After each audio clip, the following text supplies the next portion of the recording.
আদাব এবং good evening. আমি সুদীপ সরকার লিডারি থেকে। আজকে এলডিএম 80 এর 12তম ক্লাস, এবং আজকে হলো আমার আপনাদের এসইও ইন্ট্রো এবং টাইপস এবং ক্লাসিফিকেশন টপিক, মানে হলো আপনাদের এসইও এর প্রথম ক্লাস।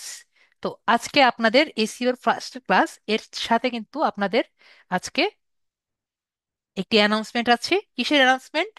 আপনাদের কিন্তু কোর্সের মাঝামাঝি দিকে চলে এসেছেন, এই টাইমে আপনাদের একটি মিড টার্ম এক্সাম হয়। মিড টার্ম এক্সাম কি জন্য হয়? এই কারণ হলে, এই কারণে মিড টার্ম এক্সামটি না হয় যে আপনারা যে এখন কিন্তু মোটামুটি ডিজিটাল মার্কেটিং বিষয়টা কি এটা সম্পর্কে কিন্তু আপনাদের ধারণা হয়ে গিয়েছে। তো আপনারা যদি কোনো একটি কোম্পানিতে গিয়ে এক্সাম দেন, মানে একটি রিক্রুটমেন্ট এক্সাম দেন, কিরকম হতে পারে এটা কিন্তু নিজেকে ভ্যালুয়েশন করতে হয়। তো আপনারা যদি নিজেরা এখন একটি এক্সামের একটি এক্সপিরিয়েন্স যদি নেওয়া হয়ে থাকে, তাহলে কিন্তু সেরকম কোম্পানিতে গিয়ে আপনারা কিন্তু এক্সামগুলো দিতে পারবেন। আমি কি বুঝতে পেরেছি? কিন্তু আপনাদের যদি এরকম কোনো এক্সপিরিয়েন্সই না থাকে, তাহলে কিন্তু ভবিষ্যতে গিয়ে অনেক রকমের সমস্যায় কিন্তু পড়বেন। কারণ এটাই কিন্তু জাস্ট আমাদের ফাইবারে কিন্তু লাস্ট এবং ফরমোস্ট কাজ না। আমরা যদি কোনো একটি কোম্পানিতেও যদি ঢুকতে পারি, আমাদের কিন্তু এরকম পরীক্ষা আর কি দেওয়া লাগতে পারে। আমি কি বুঝতে পেরেছি? তো আমি কি বললাম, যে আমাদের নেক্সট আমাদের পরীক্ষা হবে। পরীক্ষা নিয়ে আমি ডিটেলস একটি শিট করেছি আপনাদের জন্য। সবসময় আমি শিট আর কি একটি রেডি করে রাখি। আপনাদের এক্সাম নিয়ে সকল ধরনের কোশ্চেন আমি এখানে রেডি করে রেখেছি, ঠিক আছে? তো এক্সামটা কি হবে? আমাদের এটা মিড টার্ম এক্সাম বলে। তো এক্সাম কি হবে? আজকের হলো এসইওর ক্লাস, এবং নেক্সট ক্লাস কি হবে? কিওয়ার্ডের উপর ক্লাস। তো এই কিওয়ার্ডের ক্লাস সহ আমাদের প্রথম থেকে শুরু করে শেষ পর্যন্ত, মানে আজকের আগামীকালের ক্লাস পর্যন্ত সকল ক্লাস কিন্তু আমাদের পরীক্ষার সিলেবাস থাকবে। ঠিক আছে? তাহলে সিলেবাস কোনটুকু থাকবে? আগামী মানে আগামী ক্লাস থেকে শুরু করে A to Z আপাতত যতটুকু পড়ানো হয়েছে সবটুকু আমাদের সিলেবাসে থাকবে। তারপর নেক্সট কোশ্চেন, এক্সাম কি? এক্সামের মানে কি কি থাকবে? এক্সাম হবে এমসিকিউ এবং কিছু স্মল রিটেন কোশ্চেন আর কি থাকবে। এবং আমি আগে থেকে বলে রাখি, আপনাদের অনেক টাইপের আর কি কোশ্চেন আর কি থাকে, যে আগে থেকে বলে রাখি আর কি কথাটা। আপনাদের কিন্তু এক্সাম হবে হলো, ওটা পরে বলছি। এক্সাম হবে হলো আপনাদের ক্লাস টাইমে হবে, এবং ক্লাস টাইমটা কোনটা? আপনাদের শিডিউল টাইমে। কারণ আপনাদের ক্লাস যেহেতু হয় 9টার দিকে, তাহলে এক্সামটা কখন হবে? অবশ্যই 9টার দিকে হবে, ঠিক আছে? এবং ঠিক 9টার দিকে আপনাদের এক্সাম টাইমে আমি একটি পোস্ট দিব, এবং সেই পোস্টে একটি লিংক থাকবে, ঠিক আছে? গুগল ফর্মের লিংক থাকবে। সেই গুগল ফর্মের লিংক ক্লিক করে আপনারা এক্সাম দিতে পারবেন। কোথায় হবে? গুগল ফর্মে হবে। গুগল ফর্মের লিংকে আপনি ক্লিক করে এক্সামটা দিতে পারবেন। এতটুকু ক্লিয়ার হয়েছেন? এবং ঠিক যখন 9টা থেকে আমাদের যেহেতু 11টা পর্যন্ত ক্লাস হয়, 11টার সময় যখন ক্লাস টাইমটা শেষ হবে, আমি আপনি আর এক্সাম দিতে পারবেন না। যদি এক্সাম দেন তাহলে সেটি বাতিল হবে। আমার কথাটি বুঝতে পেরেছেন? এখন নেক্সট কথা হলো, আপনাদের কোশ্চেন আর কি হয়, যে এই যে এক্সাম যে এমসিকিউ দেখতে পাচ্ছেন, এই এক্সামের মার্কসটা কিন্তু আপনারা পেয়ে যাবেন সাথে সাথেই। এবং রিটেন এক্সাম যে দেখতে পাচ্ছেন, রিটেন এক্সামের মার্ক কিন্তু আমি পরবর্তীতে যুক্ত করে দিই। ঠিক আছে? আমার এই কথাটি বুঝতে পেরেছেন? যদি বুঝতে না পারেন বলে দেন। আপনাদের টাইম হলো, আপনাদের টাইম হলো 40 মিনিট। এর পরবর্তীতে যদি আপনি এক্সাম যদি দেন তাহলে কিন্তু আর কি বাতিল হয়। এজন্য আর কি বলে দিলাম। তো এক্সাম 40 মিনিট বলতে গেলে অন্য কথা, কিন্তু কথা হলো যে আপনারা 9টার পরে এক্সাম দিতে পারবেন না। আলিফ ভাইয়াকে বুঝতে পেরেছি? 11টার পরে, সরি, 11টার পরে আপনারা এক্সাম দিতে পারবেন না। ঠিক আছে? আমি আবারও বলছি। আর জামিল ভাইয়া, ঠিক টাইমে জয়েন করবেন। ক্লাস টাইম যে 9টা, 9টার দিকে জয়েন করবেন, ঠিক আছে?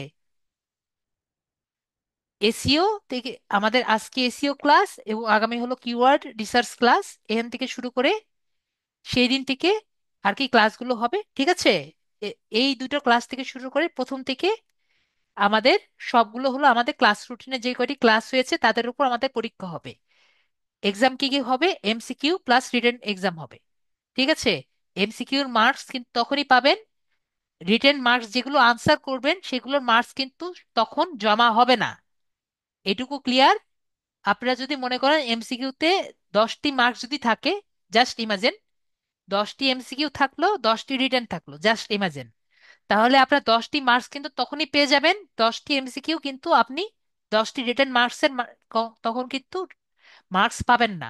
পরবর্তীতে আমি অ্যাড করে দিব, আপনি ধরে নেবেন, যদি আপনি সঠিক আনসার দিয়ে রাখেন। এখন আমি আনসার করলাম, আমি কোশ্চেন করলাম যে এসইওর ফুল মিনিং কি, আপনি দিলেন যে আহ, আপনার নাম লিখে দিলেন। ঠিক আছে, তাহলে সেটা কি আনসার হবে? না, সেটা তো আনসার হবে না।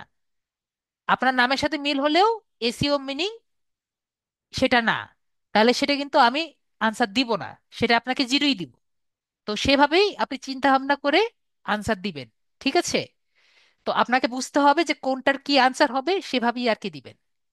আবার যদি আপনি চ্যাট জিপিটিতে জিজ্ঞেস করেন যে এসইওর মিনিং কি, ও যদি আপনাকে আপনার নাম বলে দেয় যে SEO is a form of digital marketing, আপনি সেই SEO form of digital marketing এ যদি কপি করে এখানে লিখে দেন, আমি কিন্তু তারপরে তখন আপনাকে জিরো দিব। আমি কি বুঝতে পেরেছি? তো আপনাকে নিজের চিন্তা ভাবনা করে আনসার দিতে হবে। আমি কি বুঝাতে পেরেছি আপনাদের? তো আপনাকে যেটা জিজ্ঞেস করেছি সেটা কিন্তু সেভাবে আনসার দিতে হবে। আপনি যদি আবোল তাবোল লেখেন, আমি কিন্তু আবোল তাবোল নাম্বার দিব। ঠিক আছে? তো আপনাকে যেটা আনসার করেছি সেটা কিন্তু বুঝে শুনে জিজ্ঞেস করতে আনসার দিতে হবে। ঠিক আছে? তারপর হলো এক্সাম হলো আমাদের ক্লাস টাইমে এবং শিডিউল টাইমে হবে। এক্সাম হবে গুগল ফর্মে। এরপরে হলো আপনাদের যে রেজাল্ট হবে, এনে ভিউ রেজাল্টে রেজাল্ট দেখতে পারবেন। আর আপনাদেরকে যদি জিজ্ঞেস করি আপনারা যে ভিউ রেজাল্ট রেজাল্ট দেখতে পারবেন, এটা কিসের রেজাল্টটা হবে? এটা কিন্তু আপনারা এমসিকিউ যে মার্কসটা পাবেন সেটার পাবেন। ঠিক আছে? এমসিকিউ মার্কসের রেজাল্টে যে পাবেন সেটা দেখতে পারবেন। ঠিক আছে? রিটেনের মার্কস কিন্তু তখন দেখতে পারবেন না, রিটেনের মার্কসটা কিন্তু পরবর্তীতে আর কি দেখতে পারবেন। যদি আমি মার্কস রেজাল্ট শিটটা দেই তাহলে দেখতে পারবেন, না হলে কিন্তু পারবেন না। আমরা সবাই ক্লিয়ার? আমায় কিন্তু সবাই মানে মেসেজ দিয়ে কিন্তু ভরে ফেলেন না, স্যার আমি কেন পাইনি, কেন আমার রিটার্নের মার্কসটা জমা হয়নি, আমি ঠিক মতো আনসার দিয়েছি স্যার, আমাকে কেন গুগল ফর্মে কেটে দিয়েছে মার্কসটা, এরকম দিয়ে মানে উম, মানে কমেন্টে ভরে ফেলেন না। ঠিক আছে? আমি এখানে সুন্দর মতো মার্ক মানে লিখে দিয়েছি বাংলায় যে মার্কসটি পরবর্তীতে পরবর্তীতে যোগ করে দেওয়া হবে। বিষয়টি ক্লিয়ার? ওকে? আপনি যদি 2 মার্কসও পান সেটাও আমি যোগ করে দিব, আপনি যদি 0 মার্কসও পান সেটাও আমি যোগ করে দিব। সুতরাং আপনাকে এটা নিয়ে চিন্তা করতে হবে না। নেক্সট হলো, না, আপনার মেইন এক্সামের সাথে এটার কোনো যুক্ত নেই। Mid term exam mid term exam. ঠিক আছে? এটার সাথে ফাইনাল এক্সামের সাথে কোনো কানেকশন নেই। তো পোস্ট করার পরে আমি যেটা বললাম 2 ঘন্টা পরে উত্তরপত্র জমা দেওয়া যাবে যাবে না। ঠিক আছে? 11টার পরে আপনারা যদি রেজাল্টে মানে সাবমিটে ক্লিক করেন তাহলে কিন্তু সেটা আমি নিব না। ঠিক আছে? আপনাদের আমি রেজাল্ট দেখিয়ে দিব, আপনারা ডাইরেক্ট ফেল। আপনারা যদি 50-এ মানে আপনাদের ফুল মার্কসও পান, আপনারা কিন্তু ফেল। ঠিক আছে? আপনারা যদি ফুল মার্কসও পান আপনারা কিন্তু ফেল হবেন। ঠিক আছে? কেউ যদি একবারে বেশি সাবমিট করেন, অনেক আমার বুদ্ধিমান স্টুডেন্ট আছেন, তারা মনে করেন আমি একবার প্রশ্নটা দেখে নিই, প্রশ্নটা দেখে আমি আরেকবার দিই। তো এরকম যদি আর কি চিন্তা করেন, আপনারা কিন্তু ফেল হবেন। ঠিক আছে? তো আপনারা যদি 2বার করে আর কি সাবমিট করতে যান, আপনারা কিন্তু ফেল হবেন। এবং ভুল রোল নাম্বার যদি দেন বা স্টুডেন্ট আইডি যদি দেন, তাহলে কিন্তু আপনারা কিন্তু ফুল ফেল হবেন। রোল নাম্বার কোনটা? যেটা আপনাকে লিড আইডি থেকে দিয়েছে। ঠিক আছে? আপনার মেসেজে যে লিড আইডি থেকে যে রোল নাম্বার দিয়েছে সেটা হলো আপনাদের রোল নাম্বার। এটা কিন্তু আপনাদের রোল নাম্বার আপনাদের জন্য সবার জন্য ইউনিক নাম্বার। সুতরাং আপনারা সেই নাম্বারটি নিজের জন্য ব্যবহার করবেন। ঠিক আছে? এবং আপনাদের সবচেয়ে বড় কোশ্চেন, এক্সামের দিন কিন্তু কোনো ক্লাস হবে না। ঠিক আছে? এক্সামের দিন শুধু পরীক্ষা হবে। সবাই ক্লিয়ার? আশা করি আপনাদের নর্মাল কোশ্চেনগুলো এখানে হয়ে গিয়েছে। এটুকু বুঝতে পেরেছেন আপাতত এতটুকু? পরবর্তী কোশ্চেন আমি নিচ্ছি। ওকে, নেক্সট কোশ্চেন, যে আমাদের সময় কতটুকু হয়। সময় কিন্তু আমাদের 1 আওয়ার, কিন্তু এখানে দেওয়া আছে আর কি 40 মিনিট আর কি দেওয়া আছে, কিন্তু আমাদের 1 আওয়ার হয়ে যায়। মার্কস কিন্তু 50, এবং পাস মার্ক কত? 35, ঠিক আছে। টাইম হলো 1 ঘন্টা 40 মিনিট, মনে হয় লেখা থাকবে এই এক্সামের মধ্যে, কিন্তু 1 ঘন্টা নিয়েন, সমস্যা নাই। মার্কস হলো 50, এবং পাস মার্ক কত? 35, ঠিক আছে। সবাই ক্লিয়ার বিষয়টা? মানে 35-এর নিচে পেলে আপনার ফেল। ক্লিয়ার? আশা করি ক্লিয়ার। আমি যেগুলো হোমওয়ার্ক দিয়েছি এগুলো কিন্তু অবশ্যই সবাই কিন্তু কমপ্লিট করবেন। ওকে? এমসিকিউ কত এবং রিটেনে কত আলাদাভাবে কিন্তু পাশ করা দরকার নেই, সুতরাং এটা জানার দরকার নেই এমসিকিউ কত দিয়েছি, রিটেনে কত দিয়েছি। ঠিক আছে? আপনাদের মাত্র 50 মার্কসের জন্য এত কিছু চিন্তা করার দরকার নেই, শুধুমাত্র চেষ্টা করবেন ভালো মতো যাতে পরীক্ষাটা দিতে পারেন। ঠিক আছে? এখন কথা হলো নেক্সট কোশ্চেন, যে আপনাদের স্টুডেন্ট রোলটা নিয়ে। এখন কথা হলো আপনাদের অনেকেরই দেখি আমি যে আপনারা স্টুডেন্ট রোলটা, আমি যতই আপনাদের ফার্স্ট ক্লাসে আমি বলে দিয়েছি স্টুডেন্ট রোলটা খাতায় লিখে রাখবেন, ঠিক আছে। তারপরও আমার কিছু ব্রিলিয়ান্ট স্টুডেন্ট আছেন, তারা আমার কথা শুনেন না এবং স্টুডেন্ট রোলটা হারিয়ে ফেলেন। ঠিক আছে? তো আপনারা আপনাদের মেসেজ অপশনে খুঁজবেন, যদি মেসেজ অপশনে যদি না পান, আপনারা অফিস টাইমে, অফিস টাইম কত, 10টা থেকে 5টায় কল দিবেন। যদি কল দিয়ে ওনাকে, কল দিয়ে জিজ্ঞেস করবেন যে আপনার মোবাইল নাম্বারটা বলে, যে আপনার ইয়েটা কি, আপনার স্টুডেন্ট রোলটা কি। আমরা কি বুঝতে পেরেছি বিষয়টা? এখন অফিসে যেহেতু সবাই বিজি থাকে, সব সময় আপনার ফোনটা ধরবে এমন কোনো কথা নেই। তো চেষ্টা করবেন যে কয়েকবার মানে সব সময় একবারে ডাইরেক্টলি কল দিতেই থাকা না না থেকে, ঠিক আছে। তো যতটুকু পারেন একটু শান্ত মতো চিন্তা ভাবনা করে কলটা দিবেন, ঠিক আছে। এবং অনেক আবার বুঝতে ভুলে গিয়েছেন আমাদের এক্সামটি কবে হবে। আজকের ক্লাস আমি আবার বলে রাখি, আজকে যেহেতু ক্লাস হবে, আগামীকালেও ক্লাস হবে, নেক্সট হবে আমাদের 12 তারিখ। তাহলে আমাদের এক্সাম কবে হচ্ছে? 12 ডিসেম্বর।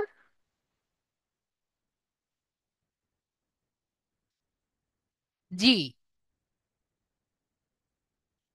আপনি যেখান থেকেই আসেন, যে ব্যাচ থেকেই আসেন, সেটা কোনো সমস্যা নেই, আপনার রোল নাম্বার একই থাকবে।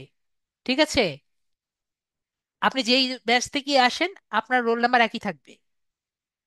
তো আমি যেটা বললাম, আমাদের আহ, পরীক্ষা কয় তারিখ? এক্সাম অন 12 ডিসেম্বর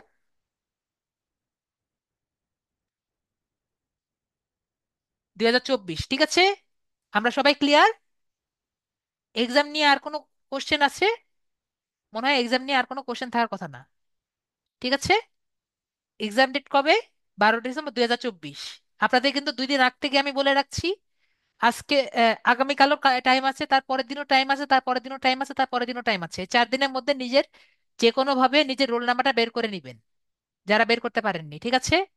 আধা ঘন্টা এই নিয়ে বকবক করলাম। সবাই এক্সাম নিয়ে ক্লিয়ার? আশা করি এক্সাম নিয়ে আর কোনো কোশ্চেন থাকার কথা না। মোহাম্মদ জাকির হোসেন, কথা বলতে যাচ্ছেন এক্সাম নিয়ে নাকি? আনমিউট করেছি, নেন কথা বলেন।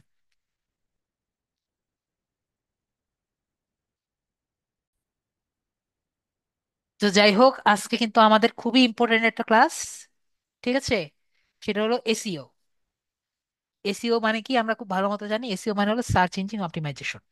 তো বিষয়টা কি, বিষয়টা জানার জন্য আমরা এখানে ইনকগনিটো মোডটা নেই। ইনকগনিটো মোডটা কি? ঠিক আছে। আমি অলরেডি অনেক, যদিও আপনাদের ক্লাসে মনে হয় বলে দিয়েছি ইনকগনিটোটা কি হয়। ইনকগনিটো হলো আমার যে আইপি অ্যাড্রেস যেটা আছে, আমি এটা কেটে দিই।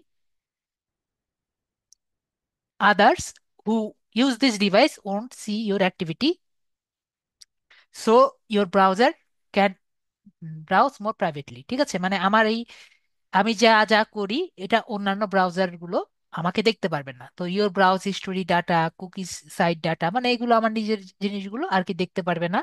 ওয়েবসাইট আমি যেগুলো ভিজিট করব এগুলোর হিস্টোরি গুলো দেখতে পারবে না, এটা হলো ইনকগনিটো। তো আমাদের নেক্সট, আমাদের পরীক্ষার পরে আমরা ইনকগনিটো নিয়ে আরো কিছু বিস্তারিত বুঝতে পারবো। তো আজকে আমি একটা জিনিস সার্চ দিই, ঠিক আছে, যে এসিওটা দিয়ে আমাদের আসলে কাজটা কি হয়। তো ধরেন একটা ছেলে মানুষ, তার মনে হয়েছে যে সে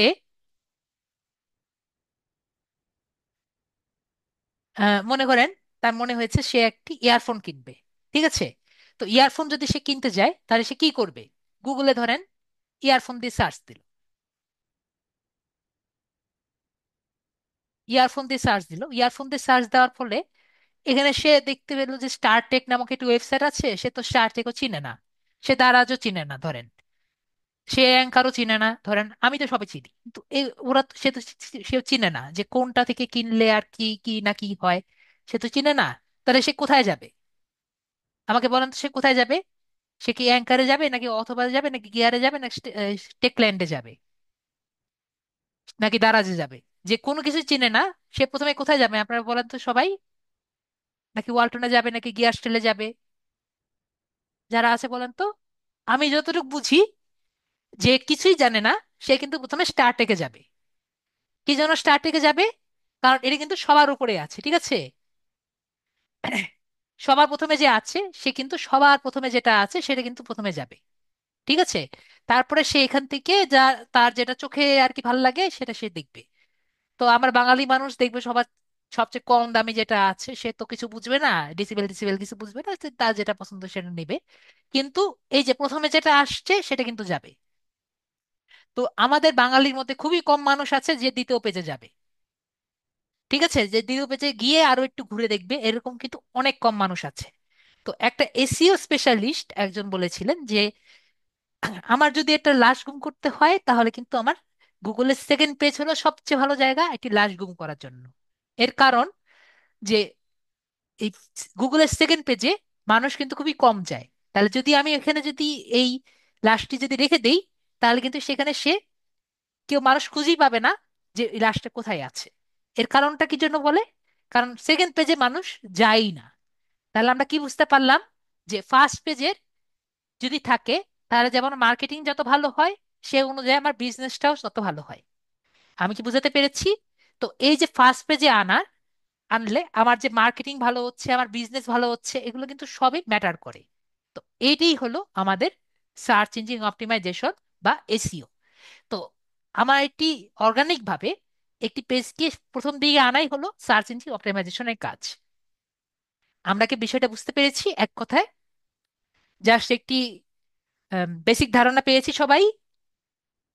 ওকে, তাহলে আমরা আমাদের যে নর্মাল যে কাজ যে আছে সার্চ ইঞ্জিন অপটিমাইজেশনের, সেখানে আমরা যাই। তো এখানে অলওয়েজ বার থাকে, এটা আমি আসলে জানি না কি জন্য বারটা থাকে। যাই হোক, বারটা না থাকলে ভালো লাগতো। যাই হোক, নিচের এই বারটা আমরা ইগনোর করি, কিছু করার তো নেই। তো কথা হলো টাস্ক বার সেটিংস, ওকে। না, টাস্ক বার এটা অলওয়েজ থাকে।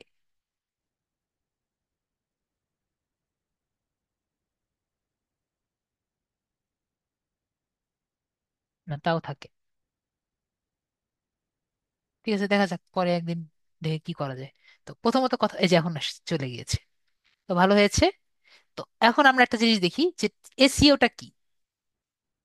এসিও যদি চিন্তা করি যে এসিও বিষয়টা আসলে কি, আমরা এটা চিন্তা করি এসিওর ফুল মিনিং কি, সার্চ ইঞ্জিন অপটিমাইজেশন।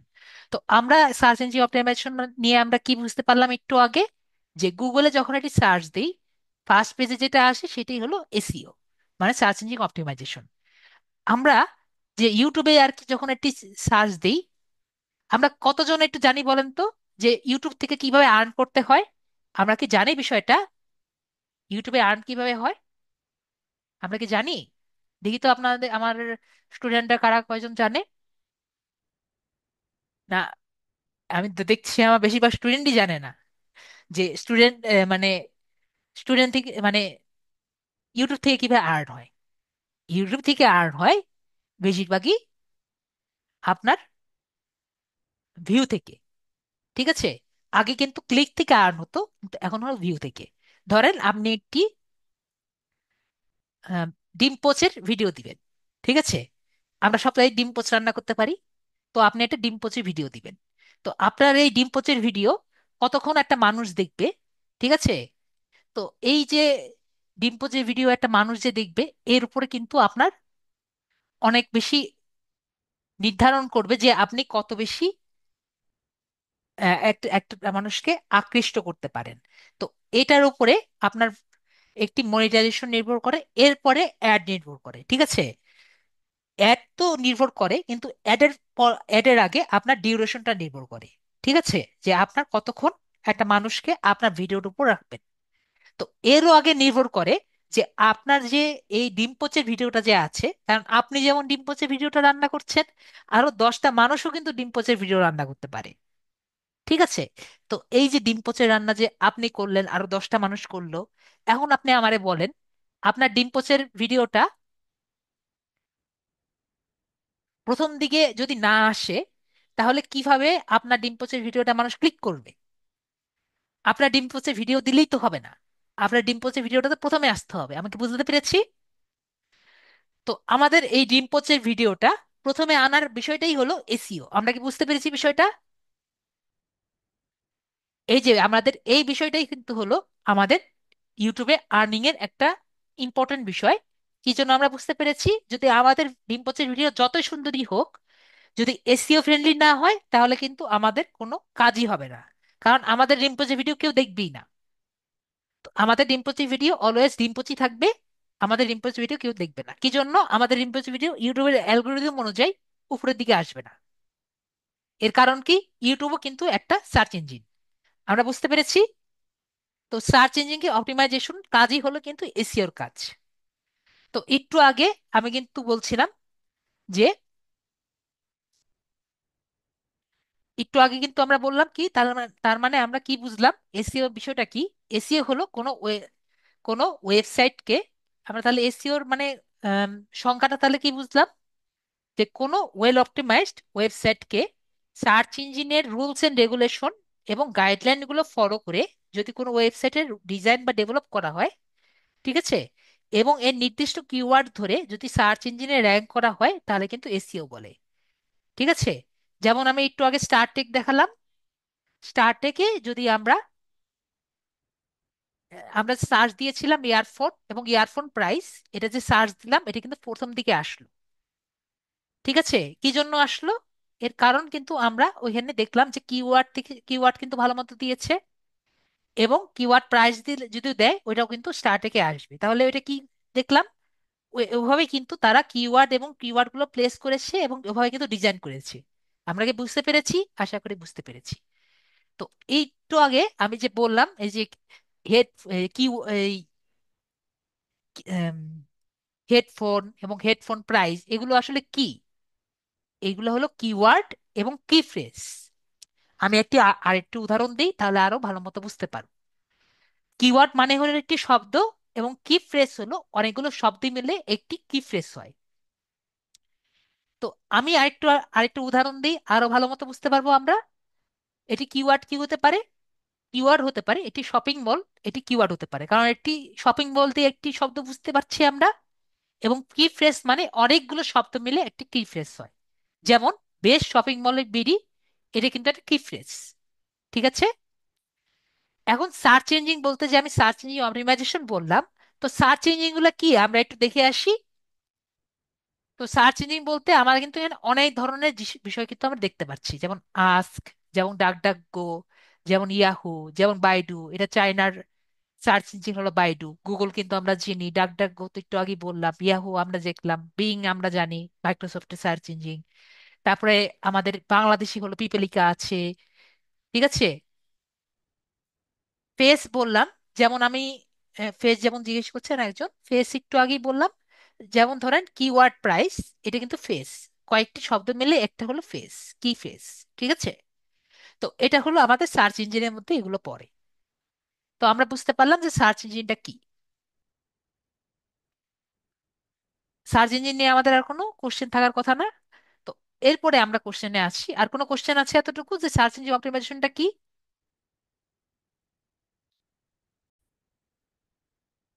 তো আমরা কিন্তু সার্চ ইঞ্জিনটা কি এটা কিন্তু বুঝতে পারলাম, সার্চ ইঞ্জিন অপটিমাইজেশনটা কি সেটাও কিন্তু বুঝলাম। ঠিক আছে। এরপরে এসইওটা আসলে কিভাবে কাজ করে সেটা আমরা এখন বুঝি, যে এসইওটা আসলে কাজ করেটা কিভাবে। এসইও কিন্তু তিন ভাবে কাজ করে।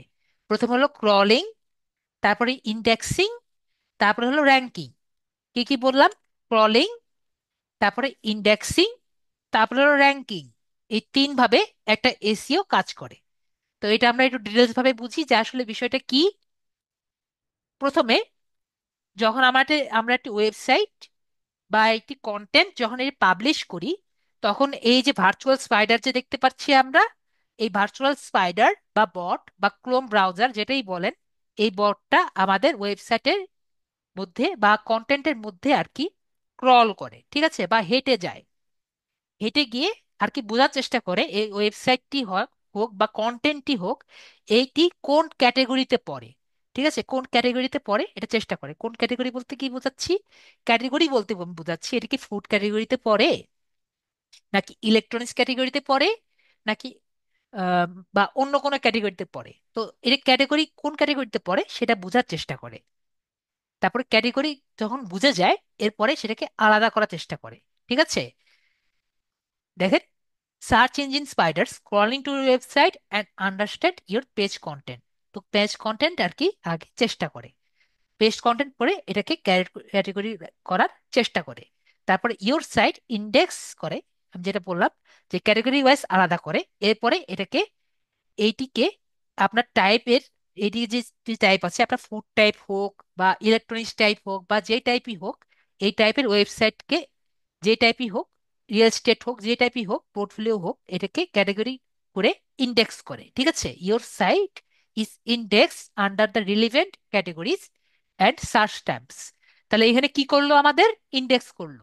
ধরেন এটাকে এতে করলো আপনার ফুড টাইপের, এটাকে করলো আপনার রিয়েল স্টেট টাইপের বা পোর্টফোলিও টাইপের, এটাকে করলো ফুড টাইপের। আমি কি বুঝতে পেরেছি? ক্যাটেগরি ভাগ করে নিল, ভাগ করে ইন্ডেক্স করলো। এরপরে যখন ভাগ করে নিল, next time when the user searches it matches the topic of your content, your search will rank on ACRP। ACRP মানে কি? Search engine result search. যখন একটা মানুষ সার্চ করবে, ধরেন ফুড দিয়ে সার্চ করলো, তখন ও দ্রুত এই ফুডটা তার সামনে নিয়ে এসে দিবে। আমরা বুঝতে পারলাম এসিওটা কিভাবে কাজ করে। খুবই ইজি জিনিস না? ও পরে পড়ে আলাদা করে, আলাদা করে সবাইকে দেখিয়ে দেয়। আমরা বুঝতে পেরেছি বিষয়টা। আশা করি বাংলা কথা আমরা বুঝতে পেরেছি। আমরা যদি তাও না বুঝি, আমরা একটু কঠিন করে বোঝার চেষ্টা করি। এসিআরপি মানে হলো সার্চ ইঞ্জিন রেজাল্ট পেজ। ঠিক আছে, আমরা এসিআরপি আবার বুঝতে পারবো, সার্চ ইঞ্জিন রেজাল্ট পেজ। তো এখন আমরা আর একটু একটু কঠিন করে বুঝি। এখন তো ইজি করে বুঝলাম, ঠিক আছে, একটু কঠিন করে বুঝি। তো কঠিন করে যদি বুঝতে চাই, আমাদের যে এই যে আমাদের যে বটটা আছে, এটা প্রথমে ক্রল করে। ঠিক আছে, ক্রল করে পেজের মধ্যে যখন হেঁটে যায়, তারপরে সে অ্যানালাইজ করার চেষ্টা করে পেজের কন্টেন্ট। তারপরে ওর যে একটি স্টোরেজ সিস্টেম আছে, সেই স্টোরেজের মধ্যে জিনিসটা রাখার চেষ্টা করে। তারপরে আমি যে অ্যালগোরিদমের কথা বললাম, অ্যালগোরিদমটা আর কি চালায়। অ্যালগোরিদমে এখানে প্রথমে বলতে পারেন যে ইন্ডেক্স করে এবং কন্টেন্টটা লিখে দেয়। তখন একটি ইউজার যখন মনে করেন ফুড দিয়ে সার্চ দিল, ফুডটা আর কি সে আর কি এখানে চালিয়ে দিল। তো এখানে যে ইউজার যে ফুড দিয়েছে, এখানে সে অ্যালগোরিদমে সার্চ করে যে ফুডটা দিয়েছে, ফুডটা আমার লাগবে। তখন সে এখানে প্রথমে ফ্যাচ করার জন্য পাঠিয়ে দেয়। তো এখানে যে ফুড দিয়েছে, এটা সে আর কি পায় ফুডের মতো কিছু আছে নাকি। তো এই ফুডটা আর কি খুঁজে, ফুডের কি কি আছে। যখন ফুড পায়, ফুডের মধ্যে কি কি পেজ আছে, পরে সেন্ড ডাটা করে। এটা আবার সে অ্যালগোরিদমের মধ্যে ঢুকে রেজাল্টটা ইউজারকে দেখায়। আমরা কি বুঝতে পেরেছি? আমিরুল ইসলাম বুঝতে পেরেছেন?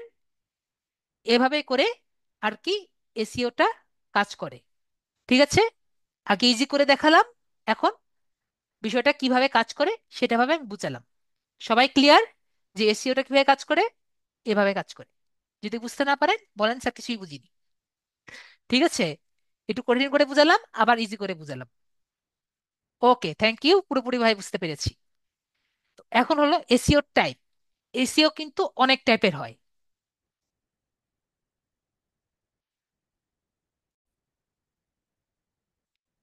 তো এখন কথা হলো আমাদের টাইপস অফ এসিও।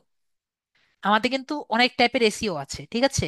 কিন্তু আমাদের আসল টাইপ কিন্তু চারটা, ঠিক আছে? যদি কেউ আপনাকে জিজ্ঞেস করে যে এসিও টাইপ কয়টা হবে, ঠিক আছে, নৈতিকতার দিক থেকে এসিও টাইপ কয়টা হবে?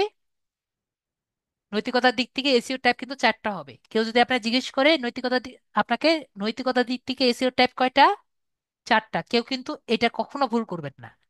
এসিও টাইপ নৈতিকতার দিক থেকে কয়টা? চারটা। আমি কি বুঝাতে পেরেছি? আবারও বলছি, নৈতিকতার দিক থেকে কয়টা? চারটা। 100টা কিন্তু না, 50টা কিন্তু না। এসিও টাইপ কয়টা? চারটা। ঠিক আছে? তো কি কি? একটা হলো হোয়াইট হ্যাট, মানে কি? সাদা টুপি। ঠিক আছে, পরেরটা কি? ব্ল্যাক হ্যাট, মানে কি? কালো টুপি। পরে হলো গ্রে হ্যাট। গ্রে হ্যাট তাহলে কি হবে? সাদা টুপি আর কালো টুপির মিক্স করা। ঠিক আছে? দুইটা খিচুড়ি বানালে কি হবে? Grey hat. পরে হলো নেগেটিভ হ্যাট, সেটা হলো আপনার হোয়াইট হ্যাট। ব্ল্যাক হ্যাটটাকে যদি আমি হোয়াইট হ্যাটের পিছনে দিয়ে রাখি, তাহলে আর কি হোয়াইট নেগেটিভ হ্যাট হবে। আমরা কি বুঝতে পেরেছি বিষয়টা? আর কি জাস্ট একটু আমরা এগুলো নিয়ে ডিটেলস আলোচনা করব, জাস্ট পিছনে পিছনে একটু বুঝে রাখার চেষ্টা করলাম। আমরা কি পিছনে কিছুটা বুঝতে পেরেছি?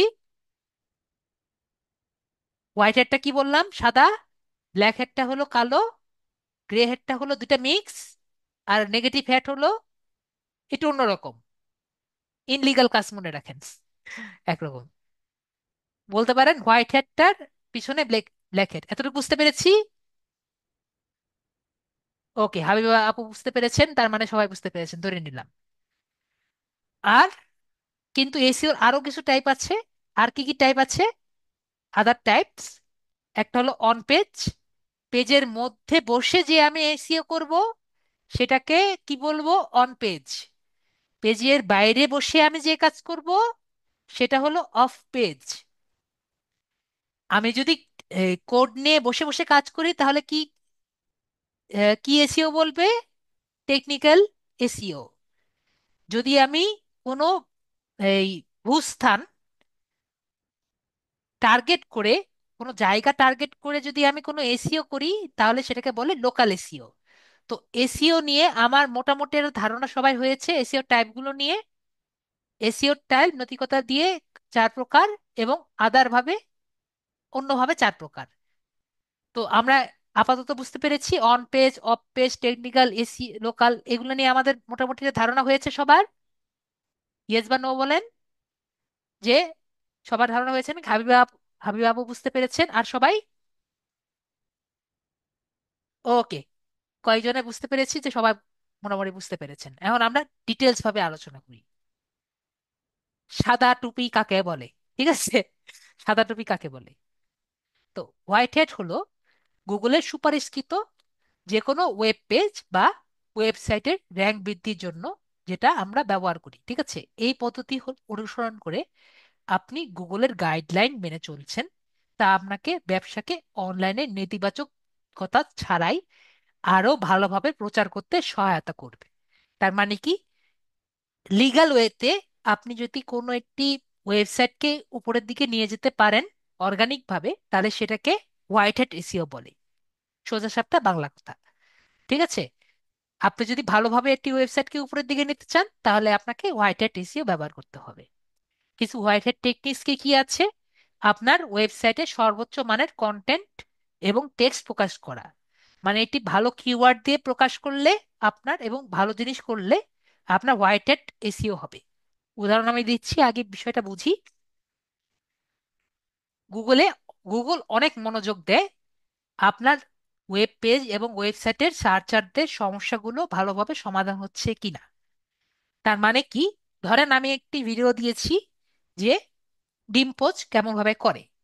তো আমার ভিডিওটি দেখে উনি ডিম পোচ কিভাবে রান্না করছে এটা দেখতে পারছেন নাকি না, এবং আমার যে সার্চ করে উনি খুশি হতে পারছেন নাকি না সেটা কিন্তু দেখবে।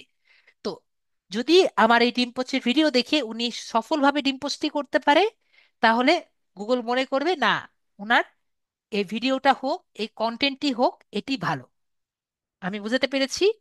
তো আমি এখানে কি লিখেছি, সার্চার আপনার পৃষ্ঠায় দেখা বিষয়বস্তুর সাথে কি সন্তুষ্ট। হ্যাঁ, আমি যে ডিম পোস্টে দিয়েছি সেই ডিম পোস্টের ভিডিও দেখে উনি একটি সফল ডিম পোস্ট ভিডিও করতে পেরেছে, ডিম পোস্ট করতে পেরেছে। আপনার বিষয়বস্তু কেবল সমস্যার সমাধান করা উচিত না, আপনার ইউজারের জন্য সহজ এবং মজাদারও হওয়া উচিত, যাতে তারা সহজে বুঝতে পারে। তো এভাবে করে কি আমি কন্টেন্টটি করেছি নাই করিনি সেটাও কিন্তু বুঝতে হবে। তো আমরা যদি এরকম করে ডিম পোস্টটি বানাতে পারি যে ওনার ওনার ওই ডিম পোস্টের ভিডিও দেখে ওনার টাইমটাও আর কি ভালো লাগে, তাহলে কিন্তু উনি আরো ভিডিওগুলো দেখবে। আমি কি বুঝতে পেরেছি? এটা কিন্তু একটা এসইও টেকনিক, কিভাবে আমাকে একটি ইউজারকে টার্গেট করতে হয় এবং আমার কন্টেন্টকে উপরে ওঠাতে হয়। আমরা বুঝতে পেরেছি? আশা করি বুঝতে পেরেছি। তারপর ইউজার ফ্রেন্ডলি ইন্টারফেস তৈরি করা। তো ইউজার, এটা আমাদের ওয়েবসাইটের জন্য আর কি বেশিরভাগই হয় ইউজার ফ্রেন্ডলি ইন্টারফেস করা। আবারও গুগলের জন্য ইউজাররা খুবই গুরুত্বপূর্ণ। আপনারা যদি সন্তুষ্টিপূর্ণ, ইউজারের সন্তুষ্টিপূর্ণ করা খুবই দরকার। আপনার ওয়েবসাইটটি যদি, ওয়েবসাইটের লিঙ্ক করা যদি ইজি হয় এবং সহজে এক্সেসিবল করা যায়, তাহলে কিন্তু আপনার ইউজাররা আপনার ওয়েবসাইটে থেকে খুব ইজি হয়, মানে হ্যাপি হয়। ধরেন আপনি একটি ওয়েবসাইট বানিয়েছেন, জাস্ট ইমাজিন আপনি একটি ওয়েবসাইট বানিয়েছেন, আপনার ওয়েবসাইটের মধ্যে সবগুলো, মনে করেন আপনি ডিম্পোচের ভিডিও একটি ওয়েবসাইট বানিয়েছেন, ধরেন আপনি একটি রেসিপির আর কি ওয়েবসাইট বানিয়েছেন, যেখানে সবকিছুর রেসিপি আছে। ডিম পোচের কথাই আর কি বলি, কারণ সবাই আর কি বুঝতে ইজি হয়। তো ধরেন এটা একটি ওয়েবসাইট, তো এখানে 1 2 3 4 করে আপনি অন্যান্য রেসিপিগুলা লিখে দিয়েছেন। তাহলে আমাকে বলেন, একটা ইউজারের জন্য আপনার অন্যান্য রেসিপি পেতে ইজি হবে না? সামনেই কিন্তু আছে, সে ইজিলি যেতে পারছে আপনার অন্যান্য রেসিপিতে, তার কিন্তু ইজি হচ্ছে। ঠিক আছে? কিন্তু আমি যদি তার হাতের কাছে সব লিঙ্কগুলো না রাখি, তাহলে তার কষ্ট হবে না? কারণ সে যদি এসে একটা ব্যাড এক্সপিরিয়েন্স পায়, সে কি আপনার ওয়েবসাইটে আর আসবে? সবাই বলেন আসবে নাকি আসবে না? তো আপনার ওয়েবসাইটে যদি, সে যদি এসে মজা না পায়, তাহলে কিন্তু সে আপনার ওয়েবসাইটে আসবে না বা আপনার পেজে আসবে না। আমি বুঝতে পেরেছি? তো আপনাকে এক্সপিরিয়েন্সটা দিতে হবে, যাতে সে আপনার ওয়েবসাইটে হোক বা আপনার যেখানেই হোক, আপনার পেজ হোক বা আপনার ওয়েবসাইট হোক, যাই হোক, আপনার যাতে আসে সেটাকে আপনাকে এনশিওর করতে হবে। তো এটাও কিন্তু আপনার হোয়াইট হ্যাট এসইওর মধ্যে পড়ে। আমি কি বুঝাতে পেরেছি সবাইকে? আশা করি বুঝাতে পেরেছি। তারপর হলো সোশ্যাল মিডিয়া আপনার পেজের লিংক শেয়ার করা, যেটা আমি অলরেডি আপনাকে বলেছি যে যে কোনো কৌশল আপনার ট্রাফিক বৃদ্ধিতে সহায়তা করে। তো এটা কি আমরা করেছি না? আমরা ইন্টারেস্টে হোক এবং স- আহ, তারপরে আমাদের নেক্সট কোনটা করেছিলাম, ফেসবুকে। ফেসবুকে হোক, আমরা কিন্তু বিভিন্ন গ্রুপে গ্রুপে বলেছি যে আমাদের একটি পেজ হোক, সেখানে কিন্তু আমরা শেয়ার করব। তো আমরা যখন ব্যাকলিঙ্ক ক্রিয়েট করি, যখন আমরা শেয়ার করি, আমাদের পেজের একটু হলেও শেয়ার হয় না, শেয়ার কিন্তু বাড়ে। তো শেয়ার বাড়লে মানুষ যদি দেখে, আমাদের পেজের কিন্তু একটি মান বাড়ে। ঠিক আছে? তো আমাদের যে কোনো ভাবে যদি ট্রাফিক বৃদ্ধি করতে পারি, একটা মানুষ যদি আমাকে দেখতে পায়, আমার কি বাড়বে নাকি বাড়বে না? আমরা কি বুঝতে পেরেছি বিষয়টা? তো বাড়ানোর জন্য, সোশ্যাল মিডিয়াকে দেখানোর জন্য, মানুষ দেখানোর জন্য আমাকে এইভাবে বাড়ানো কিন্তু খারাপ না। ঠিক আছে? ট্রাফিক বাড়ানোর জন্য বেটার।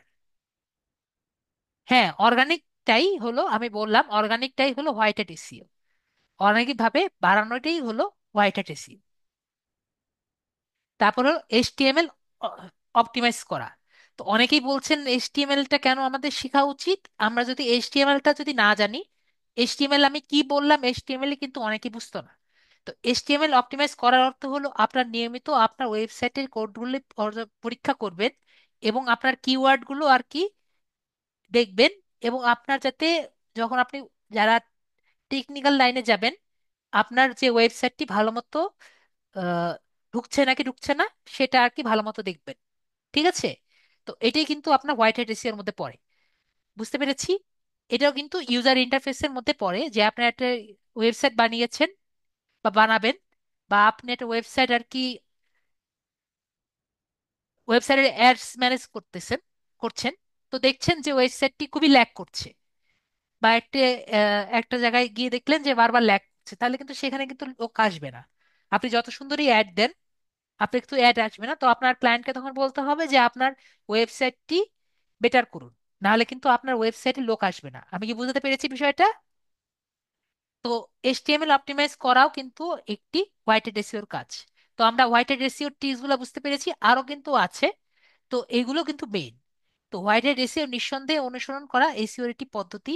এটি সময় সাপেক্ষ, কিন্তু গুগলের ওয়েবসাইটটি এমনভাবে বিবেচনা করতে হয় যেটি আর কি গুগলের নিয়মগুলো মেনে চলে।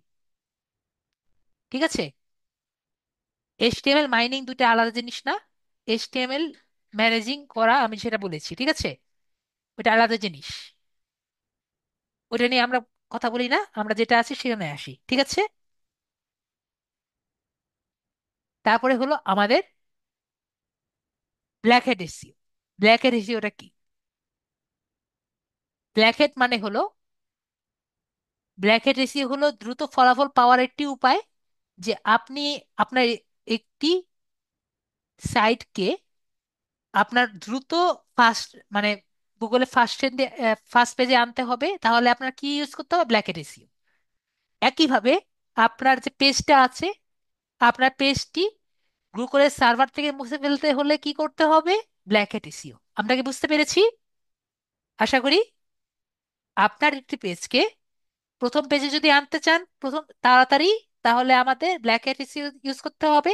একইভাবে আপনার সেই পেজটিকে যদি গুগলের সার্ভার থেকে মুছাতে চান, তাহলে কিন্তু আপনার ব্ল্যাক হ্যাট এসইও ব্যবহার করতে হবে। ঠিক আছে? তাহলে ব্ল্যাক হ্যাট এসইও কৌশলটি কি? গুগলের অ্যালগোরিদমকে ম্যানিপুলেশন করে এবং করতে এক্সপ্লেশনে কাজ করে, যাতে আপনার তাড়াতাড়ি দ্রুত ফলাফল পাওয়া যায়। আমি কি বুঝতে পেরেছি? তার মানে কি, ব্ল্যাক হেড এসইও আর কি খারাপ জিনিস? আপনি দ্রুত র্যাঙ্ক করবেন, কিন্তু কেবল স্বল্প সময়ের জন্য, কারণ গুগল লক্ষ্য করেন যে আপনি পেজটি প্রকৃতপক্ষে সেই উদ্দেশ্য আর কি পূরণ করছে না, কিন্তু শুধু ক্লিক পাচ্ছে। একটা উদাহরণ আমি দেই। উদাহরণ ধরেন, আমি একটি ভিডিও বানালাম যে how to make money in 1 hour, ঠিক আছে? কিন্তু সে ক্লিক করে দেখলো যে ওইখানে আমি ডিম পোচ রান্না করা ভিডিও দিয়েছি। ঠিক আছে? তো এটা যদি আমি করি, তাহলে আমার কি ভিডিওটা ক্লিক পাবে নাকি ক্লিক পাবে না? যে 1 ঘন্টায় আমি এটি শুধুমাত্র ডিম পোচে রান্না করা ভিডিও দিলাম, কিন্তু এখানে আমি কিন্তু লিখেছি যে how to make you rich in 1 hour. তাহলে এখানে কি হলো, যে কেবল স্বল্প সময়ের জন্য আর কি দেখবে যে আপনার পেজটি হোক বা কন্টেন্টটি হোক, উদ্দেশ্যটা কিন্তু পূরণ করছে না, সে কিন্তু বড়লোক হচ্ছে না, ঠিক আছে? কিন্তু প্রচুর কিন্তু ক্লিক পাচ্ছে। ঠিক আছে? তো এটা কিন্তু আপনার ব্ল্যাক হেড এসইওর মধ্যে পড়ে। আমার কথা কি বুঝতে পেরেছেন? না বুঝতে পারলে বলেন, স্যার আমি বুঝতে পারিনি। সবাই কি ক্লিয়ার, নাকি আমাকে আবার বলতে হবে? সবাই ক্লিয়ার?